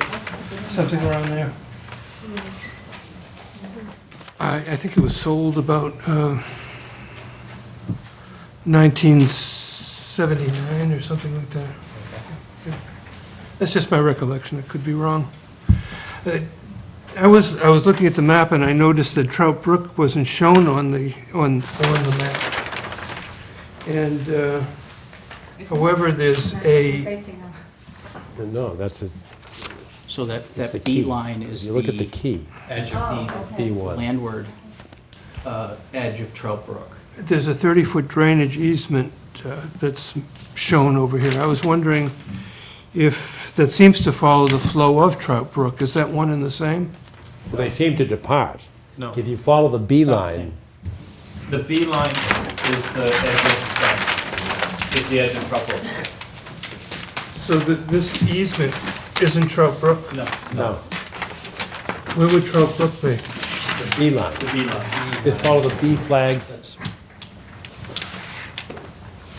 Should we- All the B flags is the edge of the embankment, Okay, great, so that's it there. And then this is what the measurements are coming off of. great. Okay, that clarifies that. Thank you. Sure. So it appears that at one point, the easement and the brook are coterminous, but then they diverge. Okay, because I was looking at that, and it looks, that's the plot plan. Right. Thank you, that's it. That's it. Oh, good. Thank you very much. Any other comments or questions? Hearing none, is there a consensus for a negative determination? With, Based on the, yeah. right, based only upon the B line, and that we're not making a determination on the A line? Correct. And that there will be a special condition on the negative determination, which is to put the limit of work, silt fence, At the 200 at the foot. 200-foot line. Or Or you outside can- the 200. Outside. Or outside it, That's yeah. the clarification I was looking for earlier with Mike, just beyond it. Okay. So it's going to be beyond. Actually, how far? Beyond. Beyond the 200. Yeah, that's All right. uphill. If You that's- have about 16 feet between the building and that, so. That's So, not- so move. Okay, second? Discussion? All in favor? Done. You're all set. Thank you. Thanks. All right. Good luck with it. Kathy will get you the, Reese, I just need.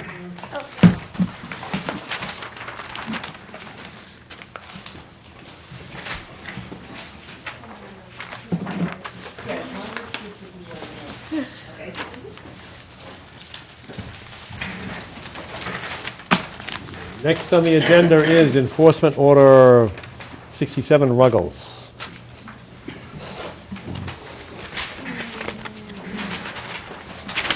Hey, good evening. Hi, could you introduce yourself and tell me what this is all about? Sure. My name's Charles Toby Engel. I'm the owner with my wife at 67 Ruggles Lane. And a couple weeks ago, I got a WPA Form 9 enforcement order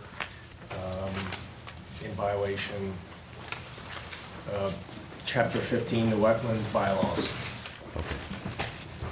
I confess that I had recused myself at the last meeting, and I was not present for because I can't participate in something on the agenda.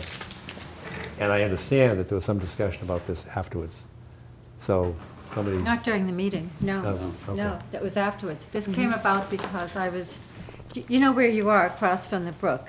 Yep. Yeah, and that's a perennial stream, and we have 200 feet jurisdiction. Okay. So, which we vigorously pay attention to, you know.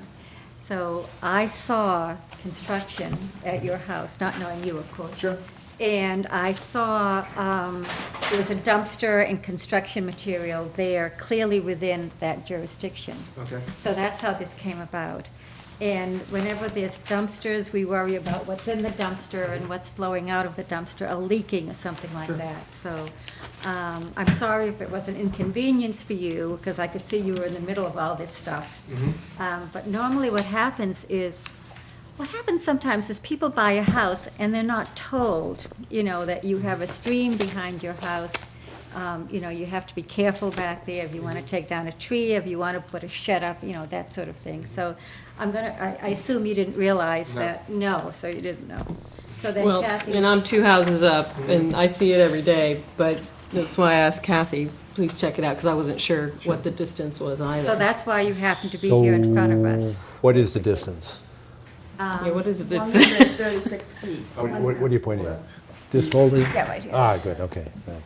So then it was measured, and in fact, So anything that you do within that, you just have to, unless it's maintenance, if you're just trying to take down a tree limb or something, or whatever.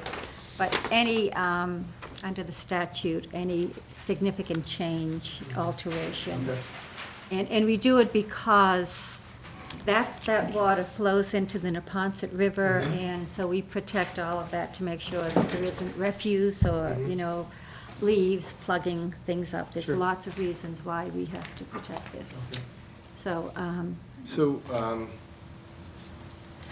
to get, this is School Street here? So that's School Street. put in a permit And this is, of course, So it's a Cape house with a garage, and the permit was approved to take off the top of the garage and put in a bedroom. Oh, okay. So I didn't change the footprint of the So we house. stayed within the footprint. Yeah.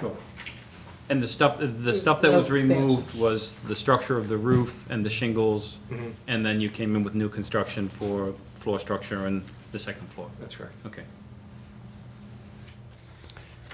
And just like, as a layman, between my house and even Herrick, there's just like a big bowl, and that doesn't mean that things can't get underneath and get into the stream, but, just kind of visually, I wouldn't think that. Could you explain What will that? happen in that big bowl, Could you though, in times of, if we get a whole lot of rain, you'll get a lot of water over here. Mhm. I've seen it over the years. There used to be a lot of trees there, and they did come down 10 or 15 years ago. So you'll find it's pretty wet in that corner. And so that's actually a wetland in addition to this. But when you bring in a dumpster like that, that's a little concerning for us. Okay. That's why we got involved. Okay. So the road between your house and the stream is actually elevated? No, the property is elevated, so Ruggles hits, Herrick, but from my property to Herrick comes Yeah. down 6 to 8 feet. Yeah. And then it goes 6 to 8 feet up to Herrick.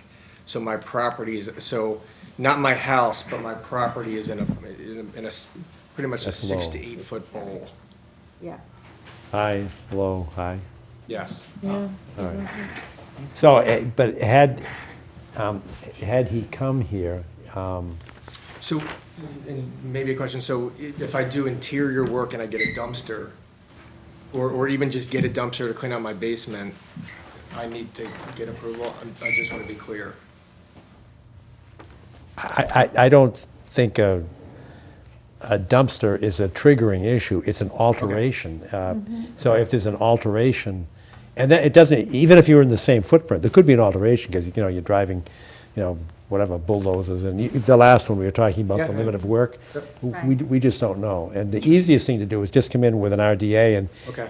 Yeah. we'd probably, there's a road between you and the stream, so it would probably be a negative determination. So I'm just catching up on Sure, what no, happened, right. so forgive me Yeah, for and this is being education for me inarticulate. as well. Sure, Yeah. yeah. Well, does anybody feel a need for an RDA? I don't, from what I've heard thus far, but, you've seen it, you've seen it? No, I don't think so. Is the dumpster still there, or has it been? It is still there. Uh-huh. And what's in the dumpster, do you know?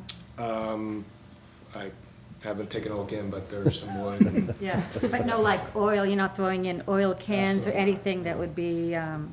going into the soil or any contaminants like that? Yeah, I mean, what's in there was removed from the house, was the shingles, and then the roof was thrown in there. What's your anticipated timeline to complete? It's, Well, obviously, depending on. so the structure is up. Okay. The only additional thing is, we're gonna dormer out these 2 windows, which is just new wood and kind of scraps. They said 2 to 3 months, but that's what they always say. So. In contractor time? You're right. Again, the demo is done, and the structure is up. It's just, the remaining is to put the gutter on and to paint it, and to put the additional dormer up. All right, Well, since you're not, the footprint isn't getting changed, and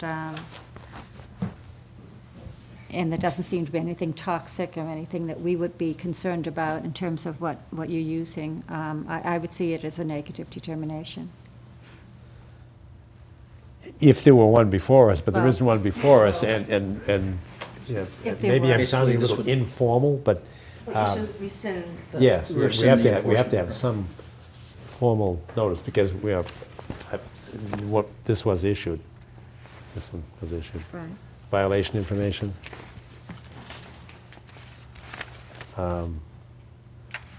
So, any butters, members of the public, any questions? How about a motion to rescind the enforcement officer? Any discussion? Is there a second? Second? Any discussion? All in favor? Thank you very much for coming in. Thanks for Appreciate it. coming in, appreciate it. Next on the agenda is abbreviated notice of intent, 593 Blue Hill Avenue. Continued hearing.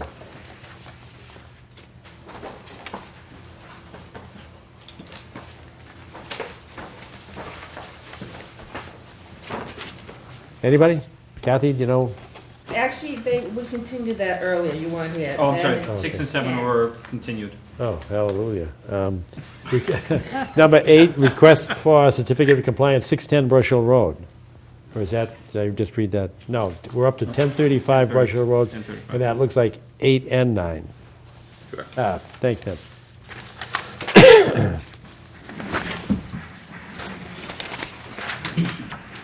Good evening, Ned Corcoran here on behalf of Dennis Cohane, who is the owner of the property at 1035 Brush Hill Road. These are 2 orders of conditions that were issued quite a while ago. This was the fish pond, this was the Right. big, Right. Oh, wow. This was the precedent. This was the This is precedent. what you're talking Right, about, yeah. right, exactly, okay. So, Fishbowl? Yes, fishbowl. I had previously submitted under item 46388, which was the earlier of the 2, an as-built that had been done for the, really for the construction of the building at 1 Kinsale Lane. This property was subdivided after the board issued both orders of conditions. Subdivision was done in 2012, was revised in late 2016, and created 2 lots.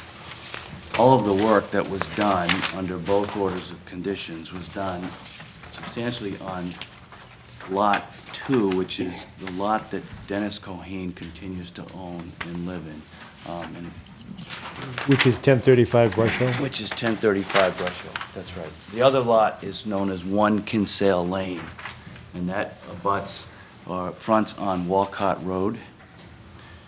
and that was the lane that was created by the It's a subdivision? subdivision lane that was created to allow the lot to be divided into 2 lots. Dennis needed to construct the lane in order to provide new frontage for 1035 Brush Hill Road, because it previously had 51 feet of frontage on a private way that came in out of the other side. So in order to create legal frontage, he had to create a subdivision road. And that subdivision road provides frontage for both Lot 1, which is 1 Kinsale Lane, and Lot 2, which is Dennis's house at 1035 Brush Hill Road. I'm actually representing, I'm in a bit of a conflict situation, although both parties have waived conflict, but I represent the owner of Lot 1, who is now selling his property, and we're closing later this month. The title has come up with this issue of outstanding orders of conditions relative to the work that was substantially done for Dennis. The one piece of that is in 1030, is in item 388, and I have updated as-built for sewer and an opinion of... Those are new? Those are new. I had emailed to Kathy, but hadn't brought in new copies. But it is an as-built that was done in 2009 relative to the sewer work. So a piece of this was the removal of an old septic tank that had failed, replaced with a sewer line. The sewer line came in from Big Blue Drive, and was attached to, I don't know, maybe this plan. This may be a better plan in terms of, well, actually, no, this plan shows it. Yeah. Yeah. So the plan that I had submitted, which was the as-built, does show a sewer line that comes in, and it comes in from Big Blue Drive. There's a, on the northerly side of the full line of Dennis's property in Lot 1, there's a series of single-family house lots that front on Big Blue Drive.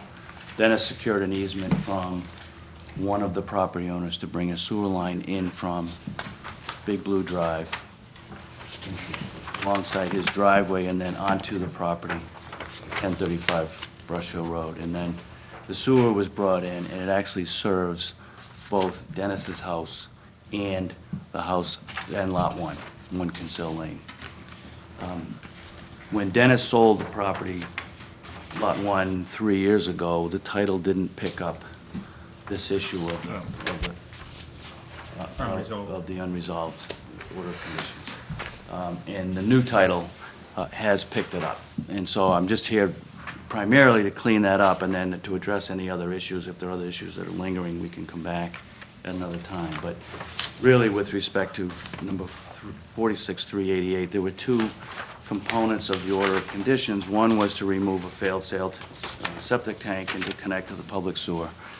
And the second was to remove invasive species, trees and shrubs. That was 8 or 9 years ago. I don't know whether the board would want to go out and see that now. It's covered with about a foot of snow. All of the work that was done relative to the sewer and the septic was underground, so I'm not sure that there's that much to be seen. So what I'm really asking for tonight, at least, is a issuance of a certificate of compliance with respect to that component of the work in accordance with the engineers. Which? The sewer. The and sewer. The sewer work. Okay.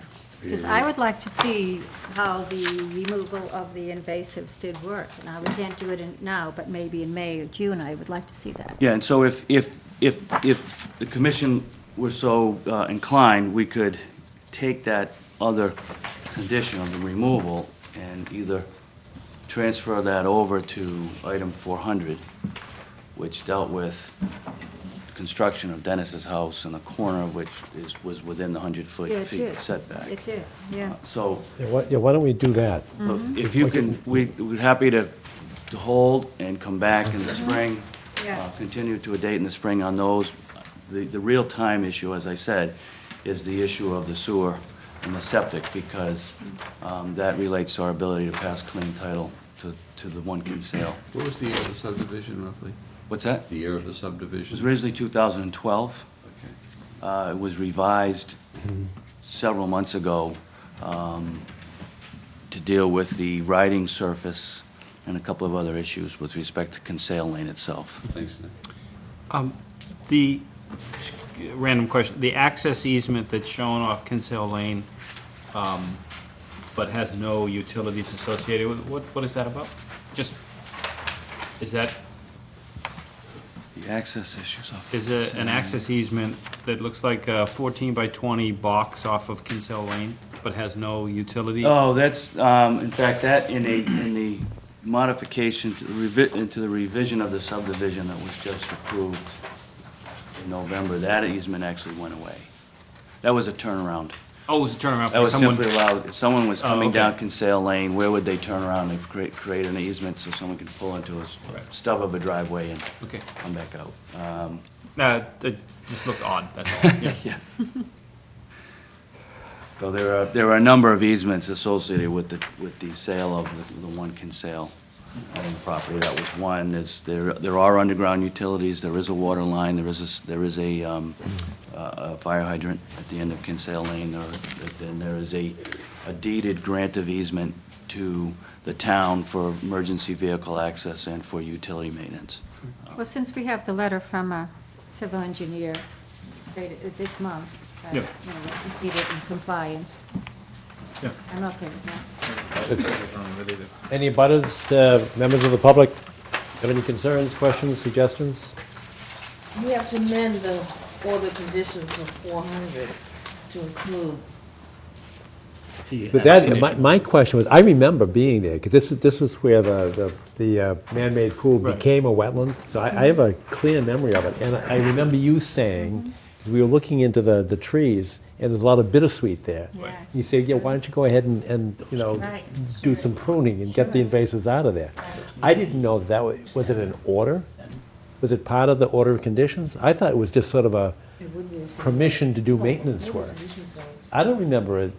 Of course, you probably signed it before the conditions were written in. I think it was so overgrown. I think it was It was within the quite a- order. Yeah. I know it was a remember lot, looking but at It's the tree. more than just, yeah. Well, the notice of intent that was filed had two components. One was to remove the failed septic tank and to connect to the public sewer, and the second was to remove invasive species, trees and shrubs, and dead and fallen trees on the premises. Now, I don't know that the order speaks specifically to conditions about how that would happen, but it was certainly part of All right. the See, relief. I thought that it we was to, attempted. I thought it was to alter the house.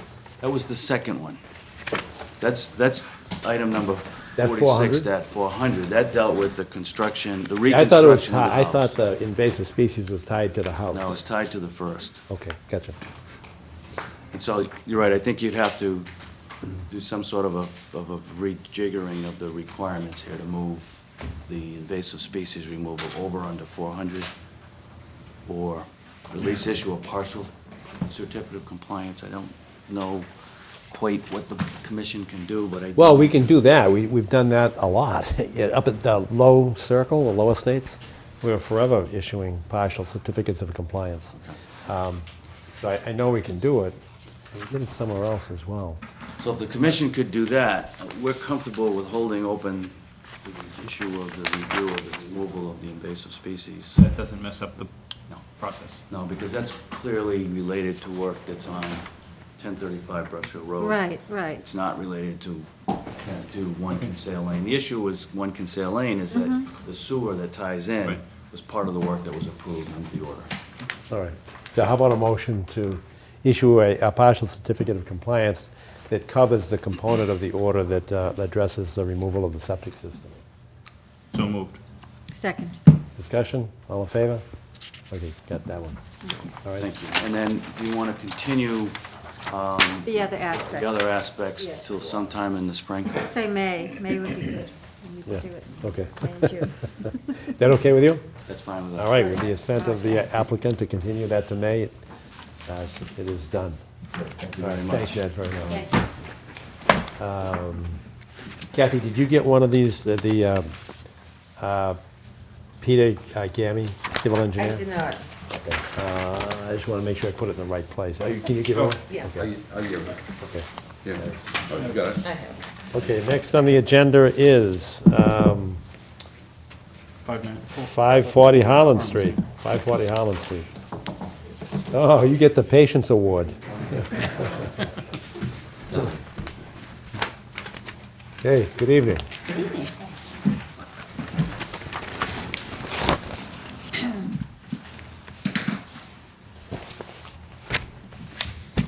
You're all set. Can you identify yourself for our magical recorder?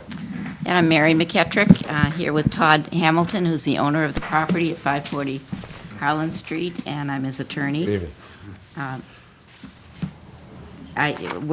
We've given you a letter reviewing some fairly old enforcement orders and orders of condition that relate to this property.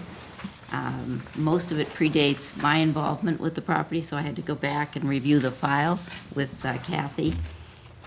Excuse me, so the material I sent you are some of the documents that I think may be relevant to issuing a certificate of compliance. There's some confusion even in my mind, however, as to what the relationship is between the enforcement order and the order of conditions. And that's why Todd's here tonight, because he was there, he purchased the property. He was not the, Mr. Petroselli was not the person at was the fault. recipient of the Yeah, of he the first order. didn't put in too much fill or remove too much fill, and he didn't take all the trees down, but he purchased property and he did some of the mitigation work.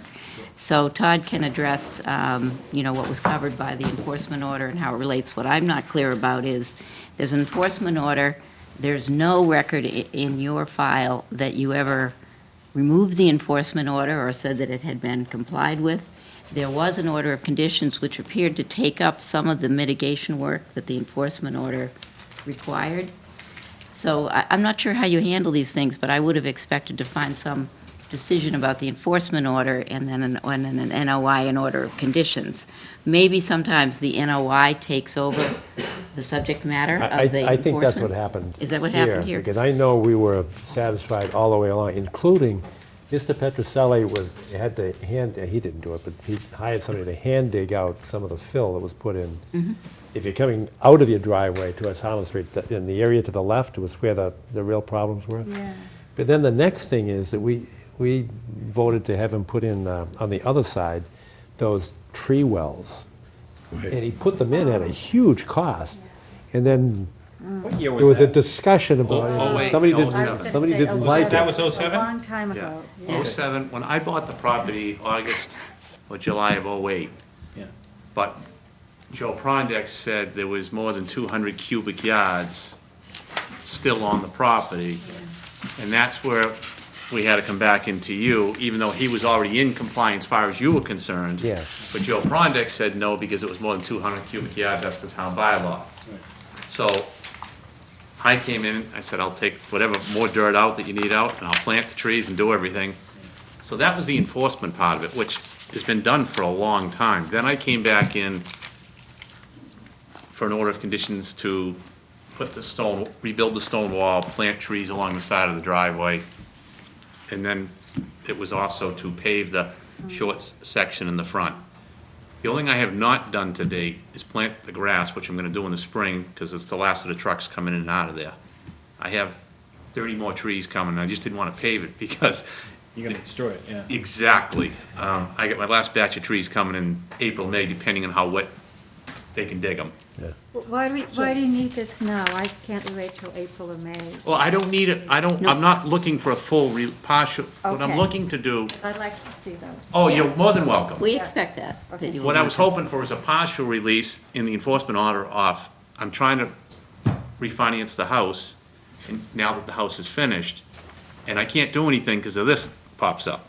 And I know I have to address it anyways, because I don't want it lingering out there, and it's 5 years from now, 10 years from now, and it's a whole new board, and we're starting all over again, trying to figure it out. I know the three or so applications, but how many enforcers? There was one. Just the one? Just the one. That was back Well, I to have a 08. clear Because of the memory of fill, that. Yeah. Yeah. And that was really Mr. Petroselli, and he had to take out, he put in the tree wells, then he took them out. Well, I took them out. You took them out. I had to take them out to get, The trees were not surviving at all. No. But to get the extra fill out. Wasn't to it? get Yeah. the fill out for Joe Prondeck. Yeah. To get, and so that's when we came back to you, and you guys gave us an enforcement order so we could do that. That's how it all came, and then that was the end, and Joe Prondeck released everybody, and everybody went back to work. Well, the last thing I remember was the erosion. There was water coming down the like driveway. sheet sheet flow. That's flow. not an enforcement order, though. Yeah. That wasn't He- part of the enforcement It order. wasn't, came part- in no, it with- wasn't part of the enforcement order, but there was something that you were gonna do in Yeah, terms it of was gravel paved- It was along, paved the driveway, which I've done. and gravel to stop. All that's done. The only thing I have It's is a 3-foot wide grass strip to do, and I'm all in compliance. You're all done. Okay. I'm not looking for a complete release. Yeah. Just a partial, get the enforcement order so I can get that off the deed. Yeah. And a partial compliance is all I'm looking for. And then in the spring, when it's done, you guys can do your site visit or whatever. The last action was an ANRAD where you decided that it wasn't going to affect the wetlands, what was requested. The permission requested was to replace gravel with pavement because the gravel was washing down into the street. It was and washing into the sides. wetlands. Is it what So was you happening. agreed to that, that work was done. Sorry. That's a 2014 decision that Yeah. jurisdiction didn't apply, And that's essentially. been effective. That's That solution separate. was effective, Perfect. right? No more washing. So just moving backwards now, Yeah. from that, the grass isn't complete, so we're not coming to you today saying we want you to approve that as completed because the grass hasn't been planted yet. But the previous, much earlier orders do need to be addressed by the commission. And Order, right? One order of conditions, and I wasn't clear on how that related to the enforcement order. But if you're telling me that the order of conditions took up the subject matter of the enforcement order to the extent that it needed to, then it's just one order of conditions that you need to, issue a certificate for once you're satisfied and have done a site visit and have looked at the work. But Didn't we also- don't you have to say something about the enforcement order? Yes. In your records? Yeah, that's, I mean, it's a problem when you go to look at refinancing or selling a property, if there's an enforcement order on record and nothing else about it having been Well, I satisfied. could have come in, probably when we went for the order of conditions, I should have right then said, can we get the release of the enforcement, because that was way behind us. But I didn't even think of it, to be honest, and then when we started getting through this paperwork, that's how things popped up. So this is to remove the, vacate or rescind the enforcement order and a certificate of compliance. Partial. Partial. Just partial, I don't want a full thing, just, Didn't you weren't there some drains underneath the driveway? yep, they're in. Yep, That- all that wrapped in was- filter fabric, everything. Yeah, I remember that. Yep, it's all in. But They nothing- flow. What's that? Nothing is before us tonight, just this informational only. Oh. Well, we're here tonight to find out what we have to do to get certificate of compliance and to comply with the enforcement order if there's anything that you need to do in terms of a vote.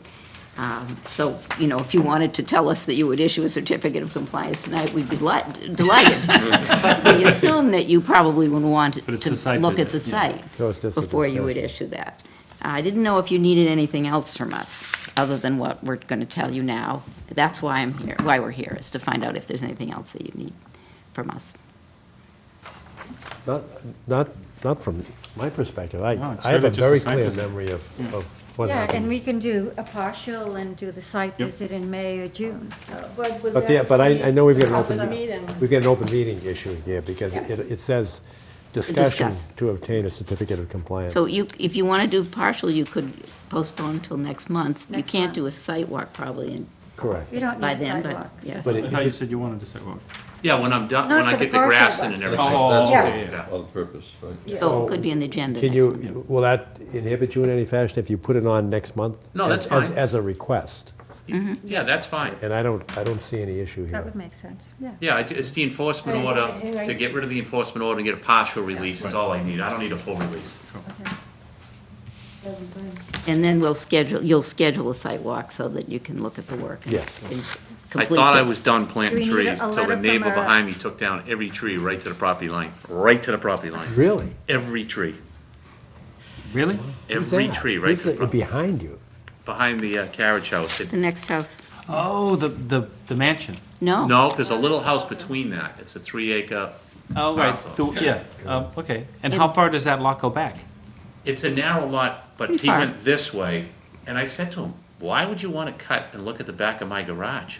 Yeah, that's Right, I mean, right to the property line, there's nothing standing.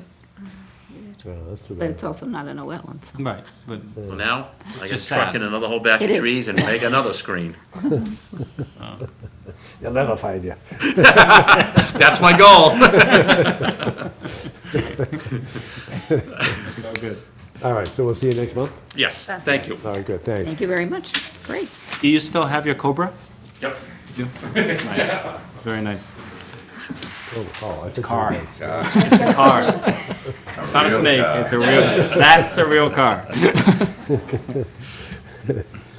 All right, habitat letter there. opposing the Got new nesting, interstate yeah. gas pipeline.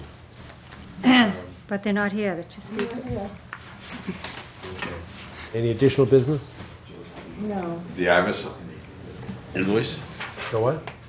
No, That's this done. I wasn't think that us. was- That was, That was just. That was attached to the, that was just Not what for you us. So it's all described the set? site as being, as a Okay. report. We're done. What do we sign? Do we have to sign anything? You set to sign? Yeah. Did I just bury them? Oh, I did. Elliot, for one, I mean, We'd be lost without you, Kathy, really. That's for sure.